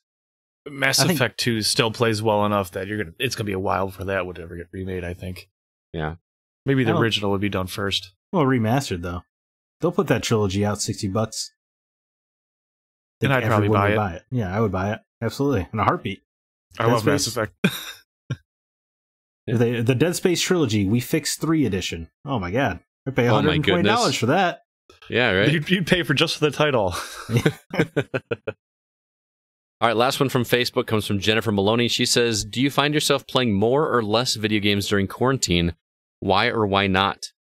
This is a tricky question for me because at the beginning of the quarantine, I definitely played less because I felt guilty. I can't even explain it. I get people that give me a hard time because they are still working from home or still working like Zack is. And, oh, you're just sitting at home playing video games. The first week of quarantine, I didn't even turn on my Xbox a single time. And I found I just needed to find something else to do that wasn't my Xbox because I felt too guilty. I needed to do something productive, like either working on my writing or working on my lesson plans for school or interacting with my students or doing something in the yard. Even sometimes just sitting around and talking to people on Facebook or texting, interacting with people. I felt like I was doing something other than just sitting and relaxing because I felt bad about it. Does that make sense? Yeah. It makes sense because I know you, Scott. Yeah. Agreed. It drives me crazy. Anyone who's given you crap for trying to deal with what you can through this Scott's like Peter Parker. He just feels guilt about everything. Peter Parker gets 25 cents off a hot dog. He'll beat himself all day about it. Probably. Scott the whole day be like, I should give him that guy the quarter anyway, man. Should give him as a tip, something to come on. Right. Pretty much. Now this week, I played a lot. Played a lot for myself this week, by the way. Did not play anything for review. I tried. Didn't happen? No, I mean I tried and I kept getting stuck. We'll get there. We'll get there. I cannot get through that dang game. It's driving me crazy. It's a 6-hour game and I can't finish it. But I played a lot of a game that I played for myself this week that I've already reviewed. And I just loved it that much and I wanted to keep playing it. Today I played for probably a good 6 hours. And it's a little hard to not feel guilty when your spouse is upstairs at a kitchen table working at a computer and on conference calls and very, very frustrated. It's difficult for me to enjoy myself playing a game when someone is working in the next room. I think I would do just fine. Probably. Chad, you're nodding. You agree? Yeah. If I had the time for more, I would enjoy it. But I'm basically the same as I was before. I'm working from home. I've been off the road as a salesman for 3 weeks, but they expect us 8 to 5. Try and find ways to fill our time. Yeah. And if not, they've said people, if you have an extra like me, I've got more vacation stored up than I need. Mm-hmm. They go ahead and use it if you can't keep yourself busy. So. Huh. Interesting. Other than some reduced hours, my life has changed very little because coffee is so essential. Apparently. So roughly the same. And with the reduced hours, I've been trying to read more and stuff. Catch up on my Brandon Sanderson backlog. So I guess video games is pretty much the same amount. It's funny you say that because I have stopped listening to podcasts nearly as much. And I know I'm like a total hypocrite because I'm on a podcast and I want people to listen to our podcast and I'm not listening as much. I'm not listening to my audiobooks as much. I finished an audiobook this week and I haven't started another one. It's weird. Yeah, I mean, I did a Twitter poll about that very topic, Scott, and the overwhelming majority said they are listening to podcasts less. Mm-hmm. So I don't think... I answered same. Yeah, just like with video games. Like for me, it's really been, as far as schedule's concerned, it's still work hours are work hours, personal hours are personal hours, family hours are family hours for me. It doesn't help that it feels like every podcast is trying to triple their content right now. Yeah. At least the ones I listen to. It's like, hey guys, you don't have to do this. Like, there's plenty of things to do. Right. There are people are not commuting right now. Podcast listenership is going to decline. That's a good point. That's a very good point. People in their cars less will make a difference. All right, Chad. Moving on to Discord. Well, I got called out, so I guess I have to read it. And I know he did it purposely because I don't like being a villain. Just every role-playing game I play, I'm always playing the good person. Same here. So Newman asked if you were a villain. If you were a villain, whether it's from a video game or not. A villain? Villain. Screw you. Words are hard. I blame COVID. Anyway, if you were a villain, whether it's from a game or not, who would you be? And like I said, he called me out on it. And so who would you be? Really hard. Part of me would go to Harry Potter and be Voldemort because like that crazy amount of power he has because I love that series, but he dies in the end. So it kind of ruins that part of it. Most bad guys die in the end or lose Generally. in the end. Well, they die or they're redeemed. Like, those are kind of the two options, right? Right. Where does Deadpool count? No. Is he close enough to a He's bad something guy? else entirely. Yeah. So I just struggle. Nope. Any villain. I have to assume that Zack has his answer. Well, I want to hear Zack start talking then, because I've been thinking about this for like a week since or whatever you put it up. Whoa, what are you trying to say about me, Scott? No, I'm not trying to say. I just think I know what villain you would want to be. Well, who? Darth Vader. I was gonna say Kylo Ren. Oh, because he gets redeemed. Well, technically, Darth Vader got redeemed as well, but he. No, I mean, I think live. Darth Vader. I think Darth Vader would be cooler. I didn't really. Is a question asking who I would be because I love Kylo Ren's speech about throwing everything away. I love it to death. I haven't seen the latest Star Wars. Well, the Jedi, the Sith, the Empire, the Rebellion, throw it all away. Let the past go. I do remember. Kill it if you have to. I like that. That's that was a good more way of a Last thinking. Jedi thing, wasn't it? Yeah. Was that that was part of the Last Jedi when they kind of team up in that one fight. Yeah, that one fight. It's a pretty cool moment. Yeah, it's gotta be. I suppose I could spoil that one, but Darth Vader is so cool though, especially in like the comics and stuff, where you just see how much, or in Rogue One, where you just see what a force of nature that guy is. He always looks more agile in the comics than he does in the movies. Yes, absolutely. Or even in Rogue One, he's got a brisk pace. Right. Or at Fallen Order, he's making big moves. But yeah, then those first three movies, he's walking a lot. Everyone's talking about how dangerous he is, but he just kind of walks. Yeah. Well, Be speaking of technology and your aspirations. Oh, Doug, I hated that line so much. That's so bad. Oh, I hated it. What about you, Scott? I mean, Darth Vader was going to be mine as well, but I'm trying to think of a villain from a game that I would want to be because I feel no one wants to be Ganon. No, I mean, listen, I don't really understand what are Ganon's motivations. I'm evil. Yeah, that's what I mean. There's not as much depth to characters outside of things like narrative-driven stories, like Uncharted or Last of Us. But even in The Last of Us, the people that you were fighting against that weren't clickers, I don't even remember their names. I just remember it was more about survival. No. What about the elusive man from the Mass Effect series? Because that's at some points he's like kind of on the good side helping Shepard, but mostly he's bad. But he's got this power and capabilities that how did he get it? He's elusive and mysterious. That one actually does intrigue me a bit. And plus he's voiced by Martin Sheen. Well, but I don't really think of him as a bad guy, to be honest. That's why I'm saying, like, he's supposed to be on the good side, but we have the choice in the end. He strikes me as almost a true neutral in that universe. He's out for his own gains. He'd be chaotic neutral then. Yes, I agree. If you had to give him an alignment, because he's definitely, unpredictable in some ways.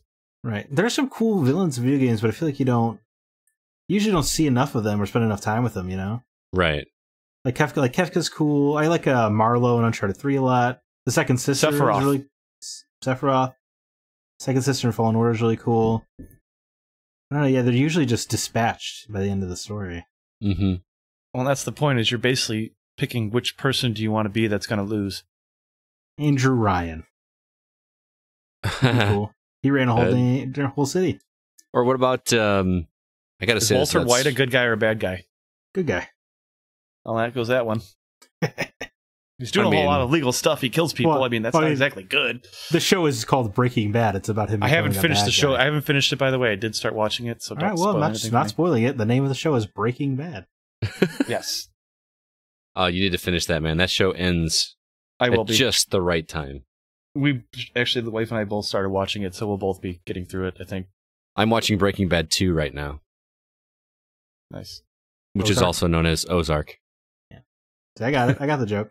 I love Ozark. That's a great show. I do too. I'm just finishing up my rewatch of the first season, so I can move on to season 2, which I have not seen because I'm really looking forward to seeing how crazy season 3 gets because everybody keeps telling me. But that might be next for me to check out because I do hear a lot about that one. Right now. Man, dude, it's so well written.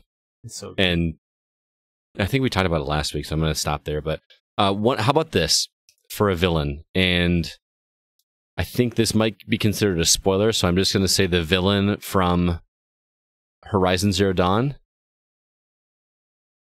Can't remember. I'm talking like the big bad guy in Horizon Zero Dawn.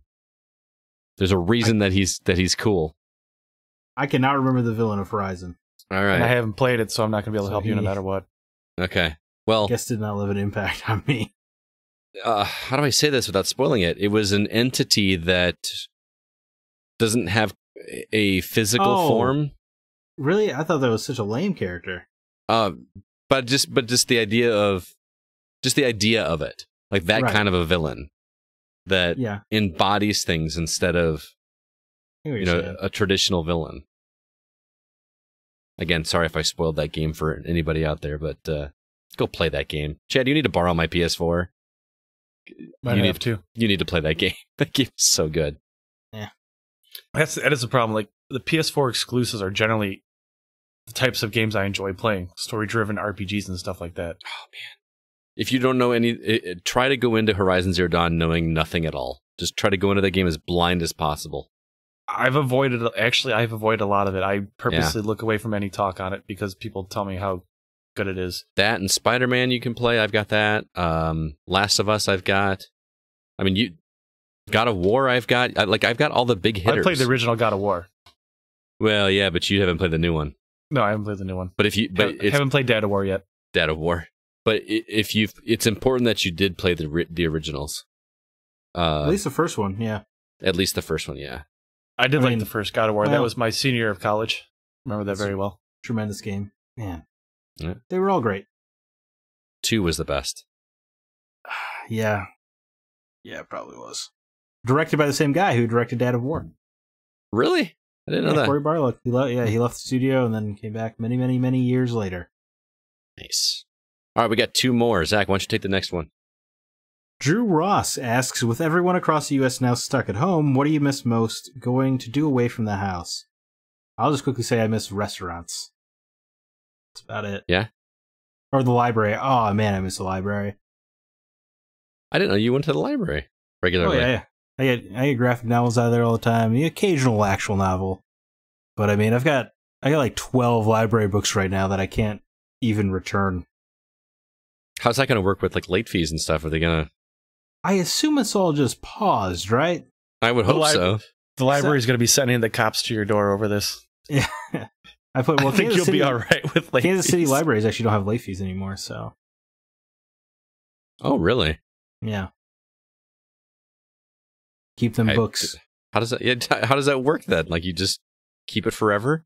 Yeah, it's mostly a good faith system right now. Wow, they forgave all old library fines as well. That's a bold strategy, Cotton. I think if you keep it for like 3 months, you get charged for the book, and you just kind of can't charge anything. But if you return it, the fee is waived. So they charge you money, but don't actually charge you money, and then you don't owe it if you. Well, you can't use the library service until you return that book or pay for it, basically. Gotcha. Makes sense. It's really nice of them. Gosh darn it. I miss just hanging out with my friends. It's very frustrating. You know, I've talked last week about sitting at my computer and playing board games online with friends. I just miss sitting and talking with somebody and drinking a beer. Like, just that we don't do that anymore. We can't do that anymore. you can't even like go to somebody's house and sit on the other end of the yard and just talk. You're not allowed to do that, or you shouldn't do that. That's something I've always kind of taken for granted. And I feel like whenever I get an invite from anybody in the future, I'm just going to immediately say yes. Because I can't do that now. It's a bummer. I can understand. Actually, this wasn't going to be my response, but just to relate to it, my backyard connects with actually 3 different neighbors where we can all kind of see each other and talk through the backyards without being close. So I brought up the idea of why not one Saturday during this, everybody just busts the grill out for dinner and we have a remote grill out with everybody just out there at the same time. We can't go in each other's yards, but we can still chat through over the fences and stuff. Right. So at least something along those lines. Did they go for it? Yeah, actually, one guy's all about it, so I just got to spread it out. My wife sounded excited by it, so I'm actually going to try and make that happen. Very cool. But the one thing I've missed a lot is disc golf. Yeah. Yeah, I stopped going early. You're throwing a plastic disc at a metal basket, and plastic and metal are known to be able to carry it for multiple days. So I kind of put those two together and said it's probably a bad idea to continue that. Mm-hmm. And it's gotten to the point where it was announced this evening that the disc golf baskets will now be covered because too many people were still trying to play the past few weeks. Well, I'm not surprised. Yeah, the park district's like, you guys aren't listening, you're not keeping distance, even when we tried to warn you. So disc golf is officially shut down. Yeah, along with all the rest of it. I don't know if they did that in Rockford, but in Kansas City, all the playgrounds are just covered in police caution tape now, so you can't use any of the stuff. Because people just kept bringing their kids to play. Yep. The disc golf was kind of the last straw, because before that they took down basketball nets, they were getting rid of tennis nets, and it still wasn't working, so like, all right, guys, it's all gone. Sorry. You gotta roll out the tanks. It's the only option. All right, last question comes from GamerDad03. Since E3 has been canceled, unfortunately, if it was not, what game would you be excited to try out, or would you be more interested in trying out the new consoles there at the conference? I think it's safe to say that I would have been more excited to see the consoles and see what those are all about. Would they have let you play the consoles, though? Probably not. No. I still think I'd be more interested in the consoles, whether or not I get to try them. I want to. It'd be nice to try and get something more tangible out of it. Mm-hmm. We probably would be getting a lot more information. Well, I mean, it's still April, May, 2 months away, so I have to assume we're going to get more information by June on these 2 new consoles. I would have been prices. Pretty darn stoked to play whatever Warner Brothers is going to roll out of their DC slate. Certainly that new Batman game would have been there. Is Black Widow going to get a game now? I don't care. Well, I haven't dismissed that one. And then, booking a press appointment with Yoko Taro to see Nier Replicant. That probably would have been pretty cool. That would have been cool. Of course. Playing whatever these Mario remakes are. Nier Replicant I could give you. That would have me pretty stoked, actually. Yeah, it should have everyone stoked. Scott, you got to play till completion. None of this. You don't get to quit 3 hours into it, okay? How long is the game? Yeah, probably 10 to 12. Okay, that's reasonable. Do I got to play it 14 times like I did the other? No, it does want you to replay it once, but I wouldn't say it's strictly. By the time you finish it, if you don't want to replay it, I wouldn't make you. But I could not wait to get back in there. Yeah. As some answers are teased. All right. But I don't know, maybe actually, I don't know. The original concept was in the second playthrough, you play as a different character in the first year. They just didn't have the budget for it. Mm-hmm. So maybe the remake, maybe they'll actually have that other character playable. Would that ease the pain a little bit of not having both stories that you wanted? No. Yes, all right. And no. I don't know. It's just it'll never not be weird that they didn't just do both. Right. Again. All right, well, that's going to do it for all of our questions. Thank you to everybody that wrote in. That's always a fun time doing those community questions. Hope you guys enjoyed it. We do want to say hello to some new Facebook members. If you're not already on our Facebook group, please head over to facebook.com/groups/thegocast. We've got all kinds of good conversations going on there, and I try to keep it updated with as much news as possible. Our new members there are Mike O'Hara, Dan Langlois, or Langlois, I don't know if I'm pronouncing that correctly, David Billups Jr., New Zealand, and Jake Baxter. We also have a new member over on our Discord community. That link is in the show notes if you'd like to join that over there. So say hello to Valorek. And as far as iTunes reviews, we don't have any new ones, so do us a favor. Drop us a Apple Podcast review if you could. Those reviews really help us get the word out about what we're doing.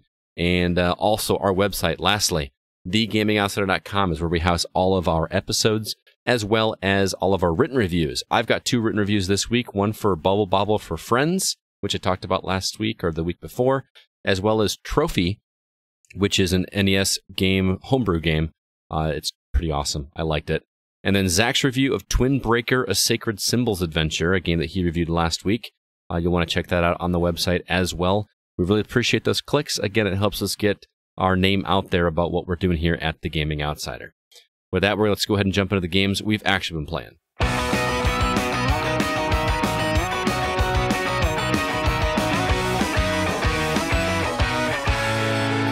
All right, Zack, there's only one game that really matters this week. But why don't you go ahead and give us a list of everything else that we can ignore? Let's do a slow countdown of games none of us will play. Okay. Below, the Xbox One exclusive that took 19 years or whatever to come out, it's going to PS4 on April 7th. Mm-hmm. I feel like that game came out and we all just kind of collectively forgot about it. I was excited about it before it came out, and then it came out and I just didn't play it. I don't even know why. Because they announced it and then it came out 7 years later. Yeah. It's true. But the Disaster Report 4 Summer Memories coming to PS4, Switch, and PC on April 7th. Survive a citywide disaster and rescue cute Japanese girls. It sounds like something you want to play. No. It looks real rough, man.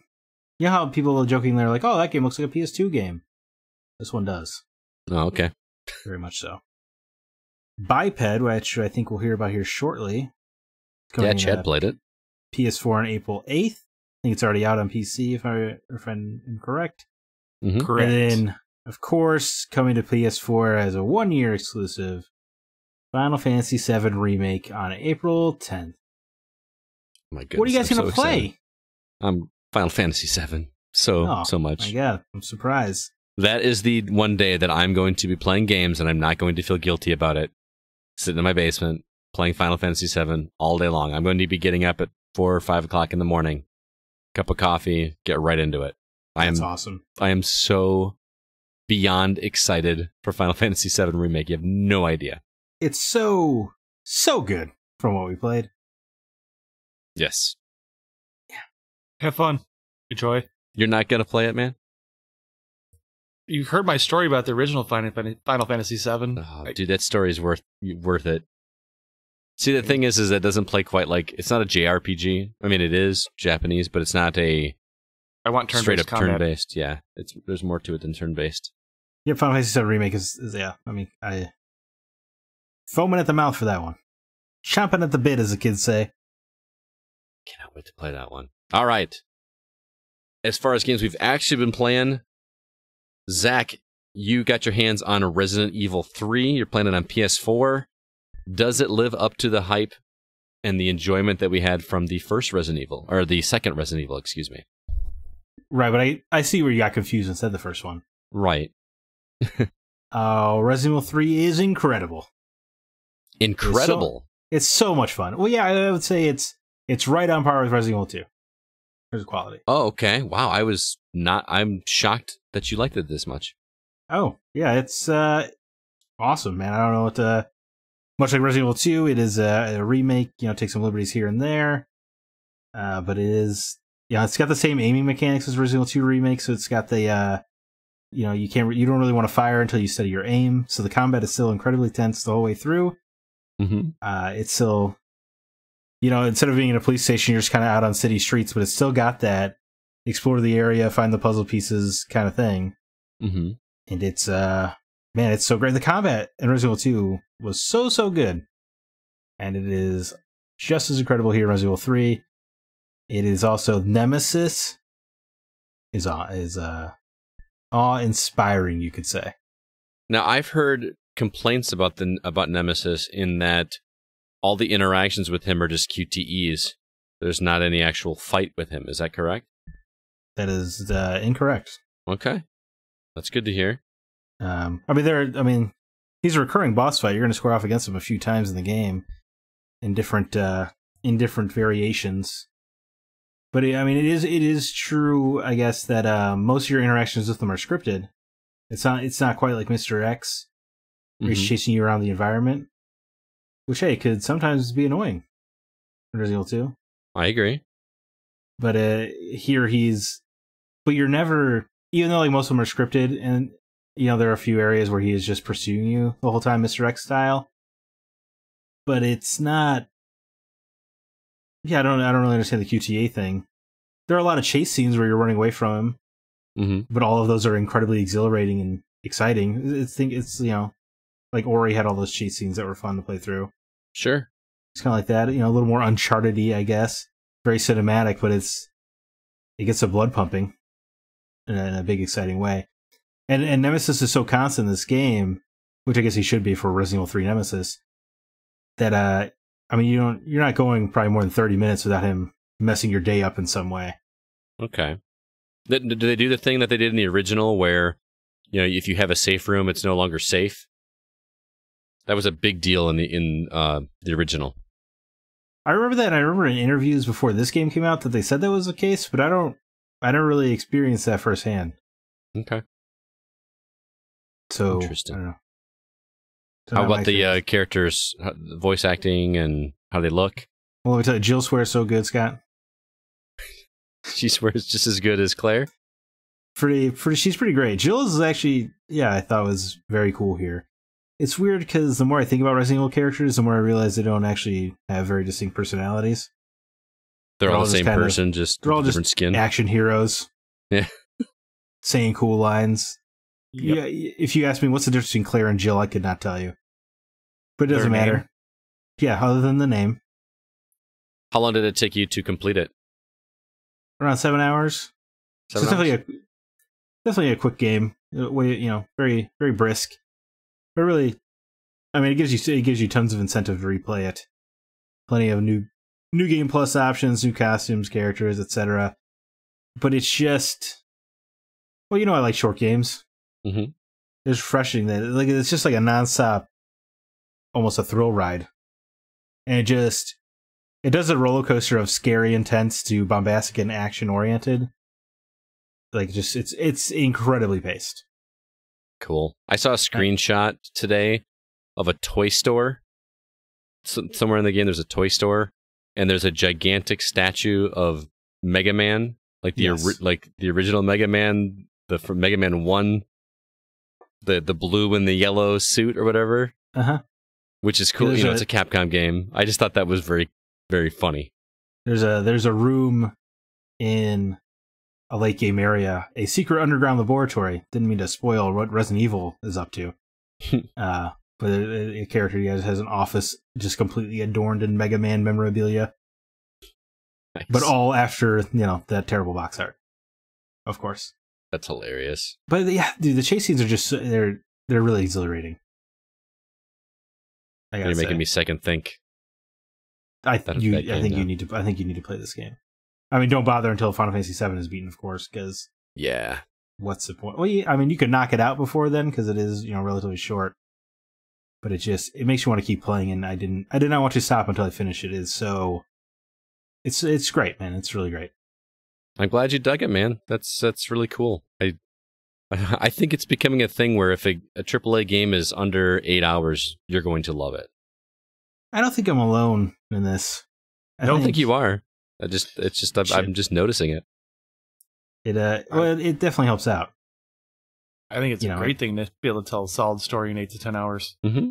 Because what it does, and I know I've said this a million times, it leaves you wanting. Right. Which is what you want. Yes, you want a game to leave an impact on you. Like replaying that Titanfall, replay the Titanfall 2 campaign recently, and that time travel level is just breathtaking. And by the time it's over, you're like, man, I just want a little bit more of that. That's the feeling you should get from games. just want some more of it. You don't want to be, finally, it's done. That's what I was just going to say. This, finally the credits are here. I can move on to something else. Exactly, and I feel like so many modern games leave me with that feeling. Resident Evil 3 did not. It is great. I want to replay it for sure.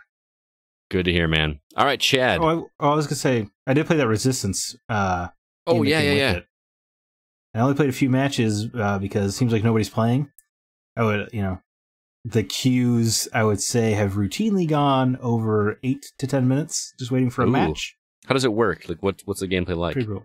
It's 5 survivor characters who play like any Resident Evil character.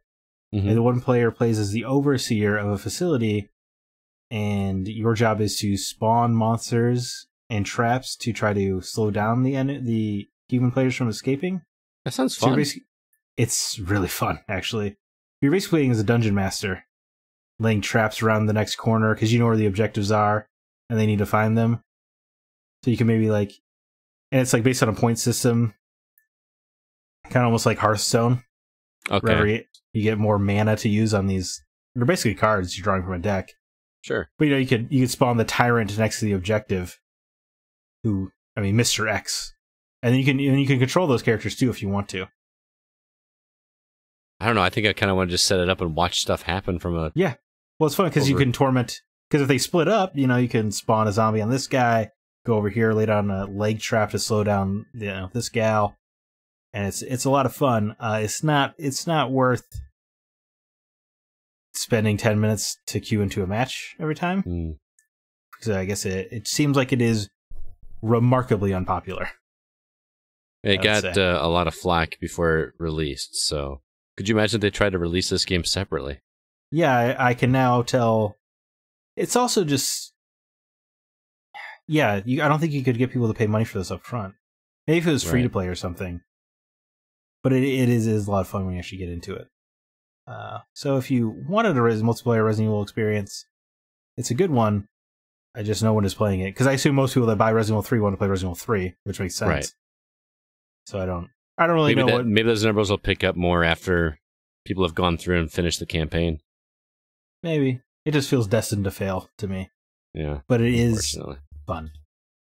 Sorry, I didn't mean to interrupt Chad's chance there. Sorry. No, that's okay. I actually feel bad. I should have asked about that because I just assumed you didn't play it, and I shouldn't have assumed. That is a safe assumption, as I played it right before this podcast. Oh, okay. Yeah. And I was like, oh yeah, I should probably actually touch that, huh? Probably. All right, Chad, you played a game on PC for us called Biped. Very intrigued by this because I got a lot of Portal feels from watching the trailer. Not necessarily the humor, not necessarily the first-person perspective, but the co-op portions of Portal 2 where you actually have to solve puzzles with somebody else, which I love doing, by the way. Is there any similarities here, or how does this game work? That would be about the only similarity is the fact that they really focus on the co-op and solving puzzles with somebody. Okay. There's zero dialogue. The controls, all you're doing is you're moving a 2-footed robot, and one stick controls the right leg, one stick controls the left leg. That's the entire controls for the game. That's it? Yeah. Wow, okay. So you're moving the robot, and though it sounds simple, it's actually kind of tough to get used to alternating the sticks to make it walk properly. You can push them both at the same time, make them skate around, but really it takes there's a learning curve to the controls and learning how to walk where you want to walk properly. Okay, so what do the puzzles look like? What are you trying to do? It's definitely more, there's a lot of timing-based stuff in co-op and communication. For example, there'll be a platform, it'll be one color based off of one character being red, one being blue. Uh-huh. And if it's red, red has to step first, then it'll immediately switch colors to blue, blue has to step next. So you have to alternate who's stepping in order to keep this platform afloat, otherwise it'll fall. Oh, so you really have to communicate together. Yeah. There would be no way to play this game if you're not in a party chat or next to each other on a couch or something. Gotcha. You need to talk it out. Okay. So that really is it's not as, the puzzles aren't difficult to solve as in how do we do them, it's actually just accomplishing them, and that's tough. So it's executing it. You can see what you got to do, but actually executing it and making it happen with another person. Yeah. Oh, even even in the solo game, execution is tough because there's a solo version of every map, and I've played through that completely, and the hardest part there was just I would fall off so many different edges trying to walk a certain direction, get things done. So how does that work? Do you like move one character and then press a button and switch to the other character and do that? How does that work? Solo's just one robot, so they completely adapt it to when you need help. There's an AI robot there that does it, but most of the puzzles are... It's a very different experience. Co-op is what they want you to do, working together, because when you play it solo, you don't get that at all. You really lose a lot of the game in solo. It was still fun to go through because it's only a few hours, but co-op's where it's at. Playing with people in this one. Is it different puzzles when you play solo, or is it just they're rejiggered? They're changed. The concepts are similar as far as having to stand on platforms in different manners, as far as timing things, being on tracks and having to transfer objects from one place to another. That's very similar, but they change it from needing two people to do it to one person doing it. So it's the first person. Again, the controls are tough to get used to, but it's a very simplified version playing on your own compared to the co-op. Seems like. So you recommend it? Yeah, I would definitely give it a try. I think the co-op's the way to go. I got to play enough of it to know that it's worthwhile with the differences between solo. And I know people that have finished the story on co-op and have enjoyed that very much. But yeah, it's... Well, Scott, you like achievements, right? I do. You'll be able to get several, but you'll have to play through it more than once, and that's another aspect of the game. Is it's a bit shorter, but they also want you to learn how to play the game well and be able to come back again and do it and get some of the time attack achievements, finding some of the extra stars and things like that. So, time attack achievements. I don't know, man. It's beating the board in like 3 minutes when generally they take 10 to 15 if you're taking your time and exploring it for the first time. Gotcha. So it's nothing crazy. Reminds me, there's a trophy in Resident Evil 3 to beat it in under 1 hour. What? Which game? Resident Evil 3? Yeah. I don't know how it's possible. There's got to be like a shortcut or something, right? Well, I mean, in order to get the S rank, because they score you at the end, it has to be under an hour. That's absurd, and with only 5 saves. That is absurd. I don't know how it's possible. You just have to run everywhere. I mean, I've seen people on Twitter do it already, but it just stuck out to me. I didn't mean to totally derail this. No, it was fine. just time attack. Thinking of time attack achievements. That seems like a monstrous one. That's something I will never be good at. I'm just going to say that right now. I will never be good at speedrunning games. No, I will not. I will not beat Resident Evil 3 healing less than 2 times. I'm with you guys. I don't have interest in that either. I'm impressed watching people do it. I'll watch some speedruns, but I have no interest in trying to do it myself because I don't have the patience. Not anymore. All right, Chad, you've also been playing another game called HyperParasite, twin stick shooter. Yes. What makes this one different from every other twin stick shooter we've played? Oh, it's actually a roguelike. Shooter. Now you're speaking my language, man. Well, I don't care. Actually, Scott, I think you would be interested in trying this one. I got to play it now. Yeah. Scott's crack word is roguelike, mine is Souls-like. Yeah. Exactly. Or near. So twin stick shooter roguelike. Keep talking. Speak slower. Softly. So, the basic premise of the game is you're an alien parasite, and you're coming down to Earth to take over, and you do it by taking over humans' bodies. So you're Kirby. In a way. You do actually get their powers. Nice. You get a basic attack and a special attack with every person you take over. And however many hit points they have, so every guy varies. There's like 60-some different characters you can unlock in the end. And one of the cool things about it is the way you unlock a lot of them is as you find them in the game, you'll see a lock above their head. Which means you can't be a parasite for them. So you're this gray cloud floating around, and you infect other people's brains, and that's how you start controlling them as the parasite. Well, if they have the lock above the head, you haven't unlocked them, you can't do that. So you have to take them out, take their brain, capture it, and you take it back to the store that's run by the Weedos, however they pronounce it. And that's another alien race that happens to be on Earth, and they don't like the humans. And they allow you to unlock the character because you've returned the brain to them and paid the money. So that's the roguelike element, is you keep unlocking these other human characters that you can take over and acquire their powers. That's part of it, but it's also a regenerating dungeon every time. Okay. You're not always starting from the beginning. You are starting from the different acts or the different parts of the game, which basically involves being in different parts of the city and the country that you're trying to take over. So is it like doing it? You're starting at different. You said acts. Does that mean you're starting at different times? Think of it as levels. Okay. They call it acts in the game, but it's the different boards of different levels. So you're not starting from the beginning of the game. You're starting from the furthest level you've gotten to. Mm-hmm. But if you die, you're going to be starting that dungeon over again, and they will regenerate each time. And each one, as you get through it, there's a mini boss and there's a main boss that you're going to be trying to fight. And they do have a lot of fun with this game as far as the characters and the writing of it. The mini bosses are all some sort of parody name. The first one I fought was Michael J. Wolf. And it was a werewolf, and I fought him on an outdoor basketball court. I get it. So if you've ever seen Teen Wolf, you know Michael yep. J. Fox. He played basketball. There's a Rocky character where you're fighting him on a boxing ring type court. So all the mini bosses and bosses have some sort of fun theme to it. It's definitely meant to be goofy and parody like. But dude, this is intense. Hyper is an understatement. In a good way? Right? I mean, are you digging it or is it overwhelming? I'm having a lot of fun with it, but it's a challenge. You know, when you get into the rooms, you have to complete the room, kill all the guys in each room, and then you move to the next room, and you can work your way through the map. You can go backward and forward. It's not just right or left. It's up, down, Sounds left, like right. Super Smash TV. Yeah, that's how you're traveling through rooms. Would be like Smash TV. Okay. At first, though, I mean, I'm on the second act. I played an hour and 15 minutes in the game, and I think I've spent 40 minutes on the second act because of how much the difficulty increased when they really pulled you into the full game. But it's still fun, and I really want to get through it. And you know, just like all these other roguelikes, the way to do it is the permanent buffs you have to earn, which are the skills. Right. You can earn temporary buffs every run, but it's really the permanent buffs and unlocking the new characters that are what you need to progress through the game. You've got my attention. Yeah, I'm intrigued. It was fun. I was getting frustrated, but I kept wanting to play it at the same time. Might have sold me.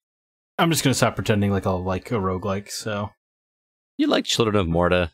I gotta get back. You're right. I gotta get back. Do you like twin sticks? What do you think about twin sticks, though?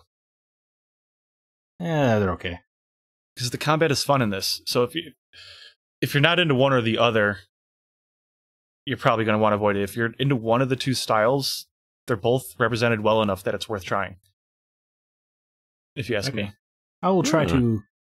I think I'm going to play more after this podcast, matter of fact. Yes, you will. Yes, you will. All right, that is HyperParasite, and you're playing that on Xbox One, correct? I am. I think it's also on Steam. I think PlayStation, but it is from our friends over at Houndpick Games and their friends at Troglodytes, so I just want to give them a quick shout out because Houndpick has been nice to me for a while. They've been nice to me as well. Appreciate the hooking you up with that copy. All right, I got one other new game we're going to talk about very quickly. I sat down with Nate to talk about a Switch game he's playing called In Other Waters. You can hear that right now. Well, hey, Nate, what's going on, man? Not a whole lot. Talk to me about this game In Other Waters from Jump Over the Age. That's the name of the developer, and thanks to Evolve PR for letting you play this one. I'm very, very confused by this trailer because I did not see a lot of gameplay, and I have no idea what's going on, so clue me in. So, In Other Waters, the best way, I think, to go into it or to describe it would be a choose-your-own-adventure kind of story. You do have some exploration elements combined with kind of a resource management sheet where you can like collect certain things that'll aid you in making decisions.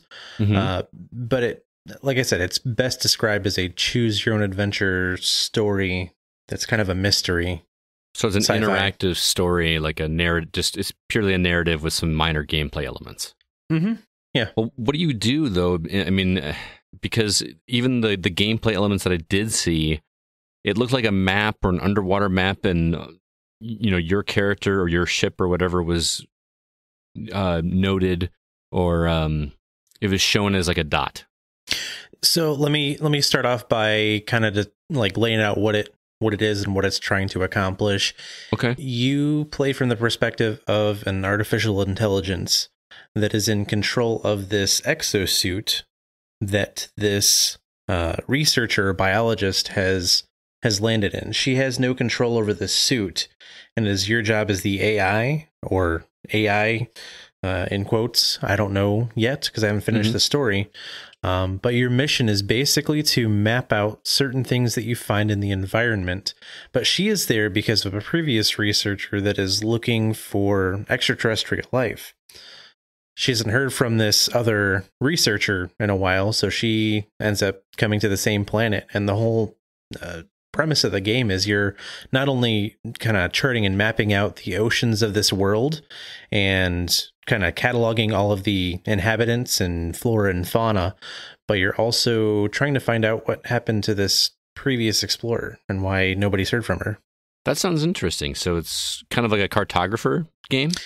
Yeah, kind of. Like I said, the whole thing is you're basically gathering like samples of plants and other formations, and what you can do is you have like a chemical composition of these things, so you can use it to enhance like the power on your suit. If you're running out of energy, you have limited resources available, oxygen, power, and you can use some of these resources to recharge your suit and to interact with in the world.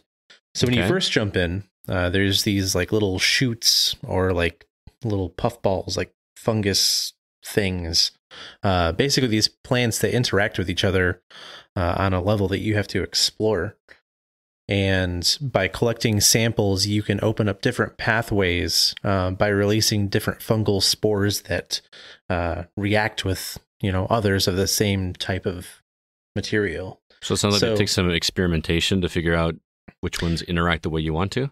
Yeah, so you're kind of working, it's almost like a puzzle in the same effect. The one odd and a little bit detracting factor in the game is if you go into it expecting blazing graphics and intense gameplay, I think you'd be a little bit disappointed. This game focuses on utilizing a radar to kind of map out where you're at, and a bunch of functions essentially to help you navigate and collect. Okay. So as far as like visuals, it's fairly bland. I think what they were going for is exactly what I was thinking it was going to be. But I don't think it's a game for everybody, especially those that like really want a graphically driven game. It's definitely primarily a story game. Are you enjoying the story though? I am. I'm very, very much enjoying this story. That's the one thing it's got going for it, and it's very strong. And the soundtrack, holy cow, the soundtrack is awesome as well. What kind of music is it?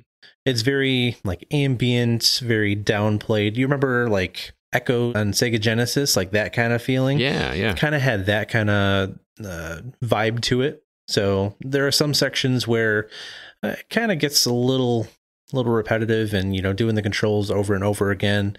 It seems like it could potentially lull you to sleep. It's kind of like a book where you'd want to set it down after a while if you're getting a little bit tired and worn out. Set it down, come back to it. But it's nice being able to play it on the Switch. That's exactly how I'm playing it. Yeah, it's funny you said it's kind of like a book. That's what I was picturing in my head, that it's more of an interactive book. With some minor gameplay things you're doing, but you're playing it for the story, playing it to see how that mystery plays out more than having a fun time with the controls or the mechanics. Yeah, absolutely. If you want to get into a story, and it's kind of like I said, like a mystery. I really want to know what happened. Like you have to uncover the events of what transpired. Sounds really good. I'm intrigued, and thanks for checking that out for us, man. Yeah, it's fun so far, and look forward to finishing it. Awesome. And you'll have a review for that on the site sometime in the near future, yes? Yes, sir. All right. Again, that is In Other Waters, and the developer's name one more time is Jump Over the Age. Little indie developers, so kudos to what those guys and girls put together over there. All right, mate. Well, thanks again for stopping by, man. We're going to let you go. All right, peace. Have a good one. All right, that's all the new games we've been playing. Anything you guys have been catching up on? I've been trying to get further in Doom Eternal, and I've been looking forward to this because of some conversation with the one Zack Parkerson. Oh, hey. I'm not that far into it yet. I'm still getting there. But I really like it, and I never played Doom 2016, and that's gotten to people. Even people in my stream, like Newman, have brought up the fact that I haven't played 2016. It's like, how are you still enjoying the new one? And I think the gameplay's fun. It's insane, but it's fun. I wonder, are you enjoying it more, do you think, because you haven't played the original, maybe? Because the combat loop is so fresh to you? That's a possibility, because really the combat, you're right, loop is the best way to put it, because when you're in the big combat battles, you're trying to figure out how to... You're learning the environment you're stuck in, and learning which enemies are where, and you're actually trying to do it over and over to figure out how to get through that combat scene. It is a loop. Right. But to me, there's fun. Like in the one scene Babalu was watching the other night, I finally figured out how to use my personal powers better. What do you mean? You mean your cooldown abilities? Yes. And I realized that's what I was lacking at some points. It's like one of the stronger guys, and this is early on. One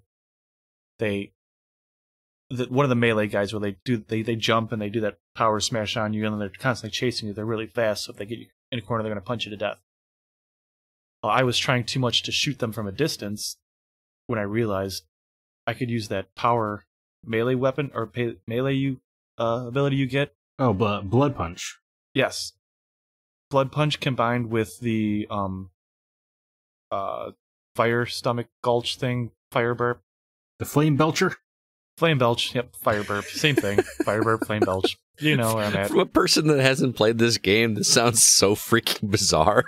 The I'm blood gonna get there eventually. Flame belcher. So I figured out, like, just using those two, you basically almost kill the guy instantly.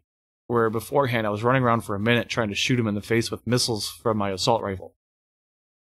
And I've noticed if you really want to get through these combat scenes, you have to use the powers in conjunction with each other. You have to utilize the fact that there's cooldown times, understand they're going to be there. And ammo, I hear that brought up a lot. So I'm really interested to hear your response to this, but I've noticed with ammo, don't pick it up if you don't need it. If you have 8 bullets in your shotgun, don't pick up ammo. You only get 8 more. You don't get 16 more. Use the 7 you have and get rid of it. But I mean, you're moving around so fast in these environments and doing so much it's hard to avoid, isn't it? Yeah, I mean, of course. But those are the little things that seem to matter a lot in this game. I mean, yeah, for me, the ammo is definitely, that sucks. They really want you to use that friggin' chainsaw. I don't know, man. I'm curious if, because you don't have any preconceived notions, you know? So that can probably only work in your benefit. Except for in the story, I guess. It probably might be confusing. You're trying to stop hell from taking over so heaven doesn't have to intervene. It's enough for me. I told many people I didn't pick this game up because I wanted a beautiful story, but they do a better job than I would expect because that's what Bethesda does with games. That's not why I bought it. I bought it for the gameplay. Whereas I was so surprised at myself that I was like, man, if this game didn't have a story the lore wasn't so interesting, I would not want to finish this game. I want to ask you one question about this since I know you finished it already and Zach, you're starting it. But I was listening to a podcast today and they mentioned I think you got that reversed. Yes, Zach's done. I'm still going. Sorry. It's okay. Zach Scott, has finished. Your brain's all over the place today. I know. It's a crazy day. It should go without saying that the music is awesome from what I've heard. Right. Yes. But yeah. I heard that there's a moment, and I assume, Chad, you're not that far, but there's a moment where you keep expecting the music to crescendo, and it doesn't. It plays this music and keeps going and going. You just wait for it to explode, and it doesn't until you hit the boss of that area. And then when the music hits with that boss, it's just like you're like, hell yeah, I'm here. This is happening. Is there one particular moment that stands out? I know exactly what they're talking about. Yeah. It's pretty late in the game, but yeah, I definitely haven't been there. You're waiting for that musical cue probably 30, 40 minutes. Yeah. Yeah, because it's a different environment and they're going for a certain tone. So even during the combat encounters, the music doesn't change. It's still the same kind of low-key music. And it really throws you off at first, honestly. That really intrigues me for the later parts of the game that people were kind of complaining about now. Like, I was wondering if my opinions would be changing as the game went on, but hearing that actually excites me more. I mean, that part's really cool. And I could test, Scott, I could text you or tell you off mic about the specific area because it's pretty cool. But yeah, no, that musical, I definitely noticed that. The first combat encounter in that area, I was like, wait, where's the fight music? I need my heavy metal jams if I'm going to get through this encounter. Yeah, that's pretty cool though that you're that tuned into it and they do that to make it feel different. I don't know, just things like that are just I just love seeing that done in games. As a music junkie that you are, it stands to reason that would be cool to you. The music is done really well in the game. I mean, it pumps you up. You're ready to go. I think I'm going to go back and play the 2016 one this week. Just because tremendous. I'm going to get it after I finish this. I've already decided that. It was on not Game Pass, or it was on Game Pass. I don't know if it still is. I'll have to check because I did also see one place that had it on sale for really cheap. It might have been PlayStation or not, but yeah, you got to figure there's going to be some deals with it right now with the hype of Eternal going on. So yeah. As for me, I am still trudging my way through Dandara. I have such a love-hate relationship with this game. Yes. As we've heard, this is what you were talking about earlier, like 6-hour game, but you're still stuck. It's a Metroidvania. I talked about it a couple weeks ago. That has an interesting mechanic where you can't just run wherever you want to. You have to like teleport to certain surfaces, and I love the mechanic. I really enjoy it. The boss fights are really fun. I struggle so much with what to do next. The game does not do a good job of telling me where to go next, so I just scour the map and look for places that I haven't been yet.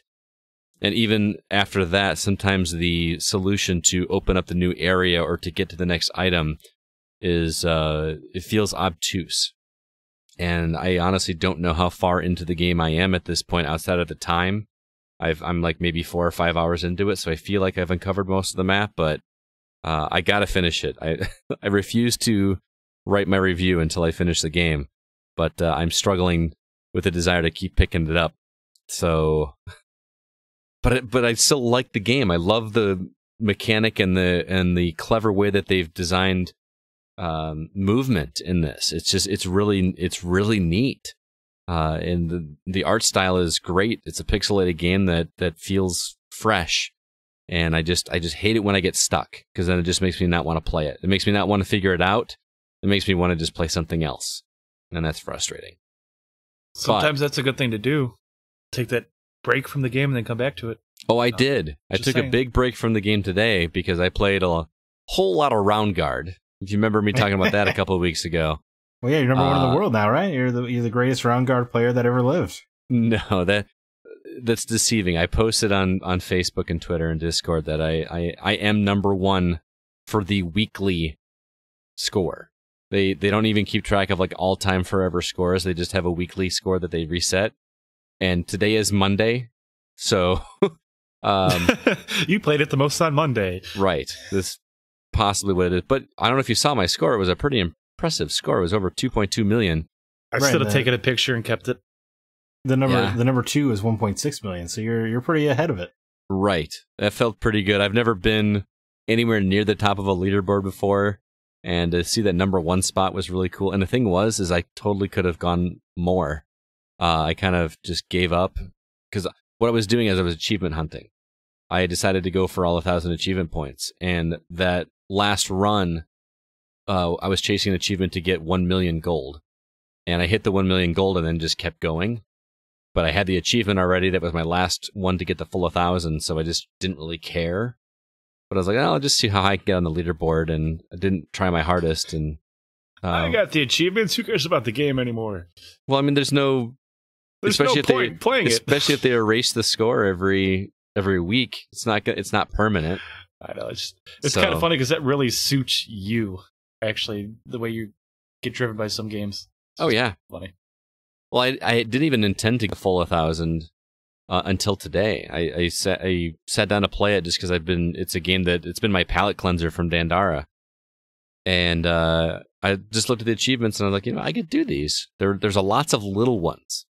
And I just kind of went through and did it and played the game over and over and over and over again. It's like 45 levels in one run, and each run can take you 45 seconds if you know what you're doing. And that game is super satisfying, but I'm ready to move on to something else.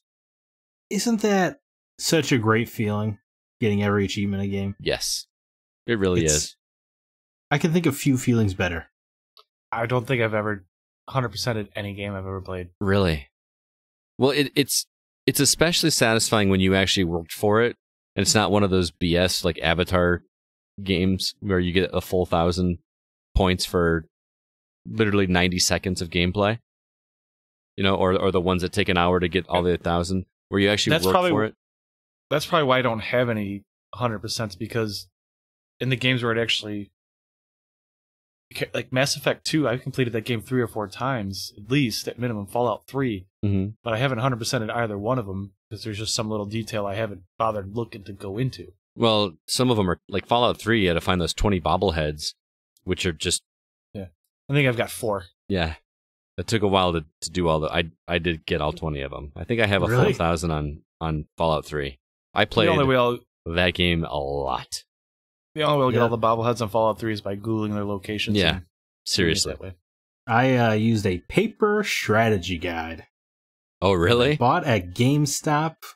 Yes, to get those bobbleheads. As a classic. Mass Effect 2 was bothering me so much because I couldn't get the right playthrough I wanted with keeping everybody alive, that I did actually buy the strategy guide on that one. And it turned out I was doing pretty much everything right, except for one little detail at the end of character selection, which... Man. Really? It was one of those, really? That's what I missed? I remember the Fallout 3 guide is a freaking tome. Yeah, that thing's got to be huge. Yeah. I've got the Fallout 4 back here behind me, actually. Yeah. Massive. It's like, it's actually, like it feels like a leather-bound, or it's one of those thicker covers. It's not just... The library smells of rich mahogany. Yes. Many leather-bound books. No, you know how like most strategy guides are just the normal paper with like a, I don't know, like a magazine cover feel to the outside of it. This is actually like a bound book. It's pretty massive. That's why the Mass Effect 2 one is actually, Mass Effect 2 one's thin. It's nothing compared to the size of those ones, but it's actually a made hardcover book. Nice. With some artwork in it.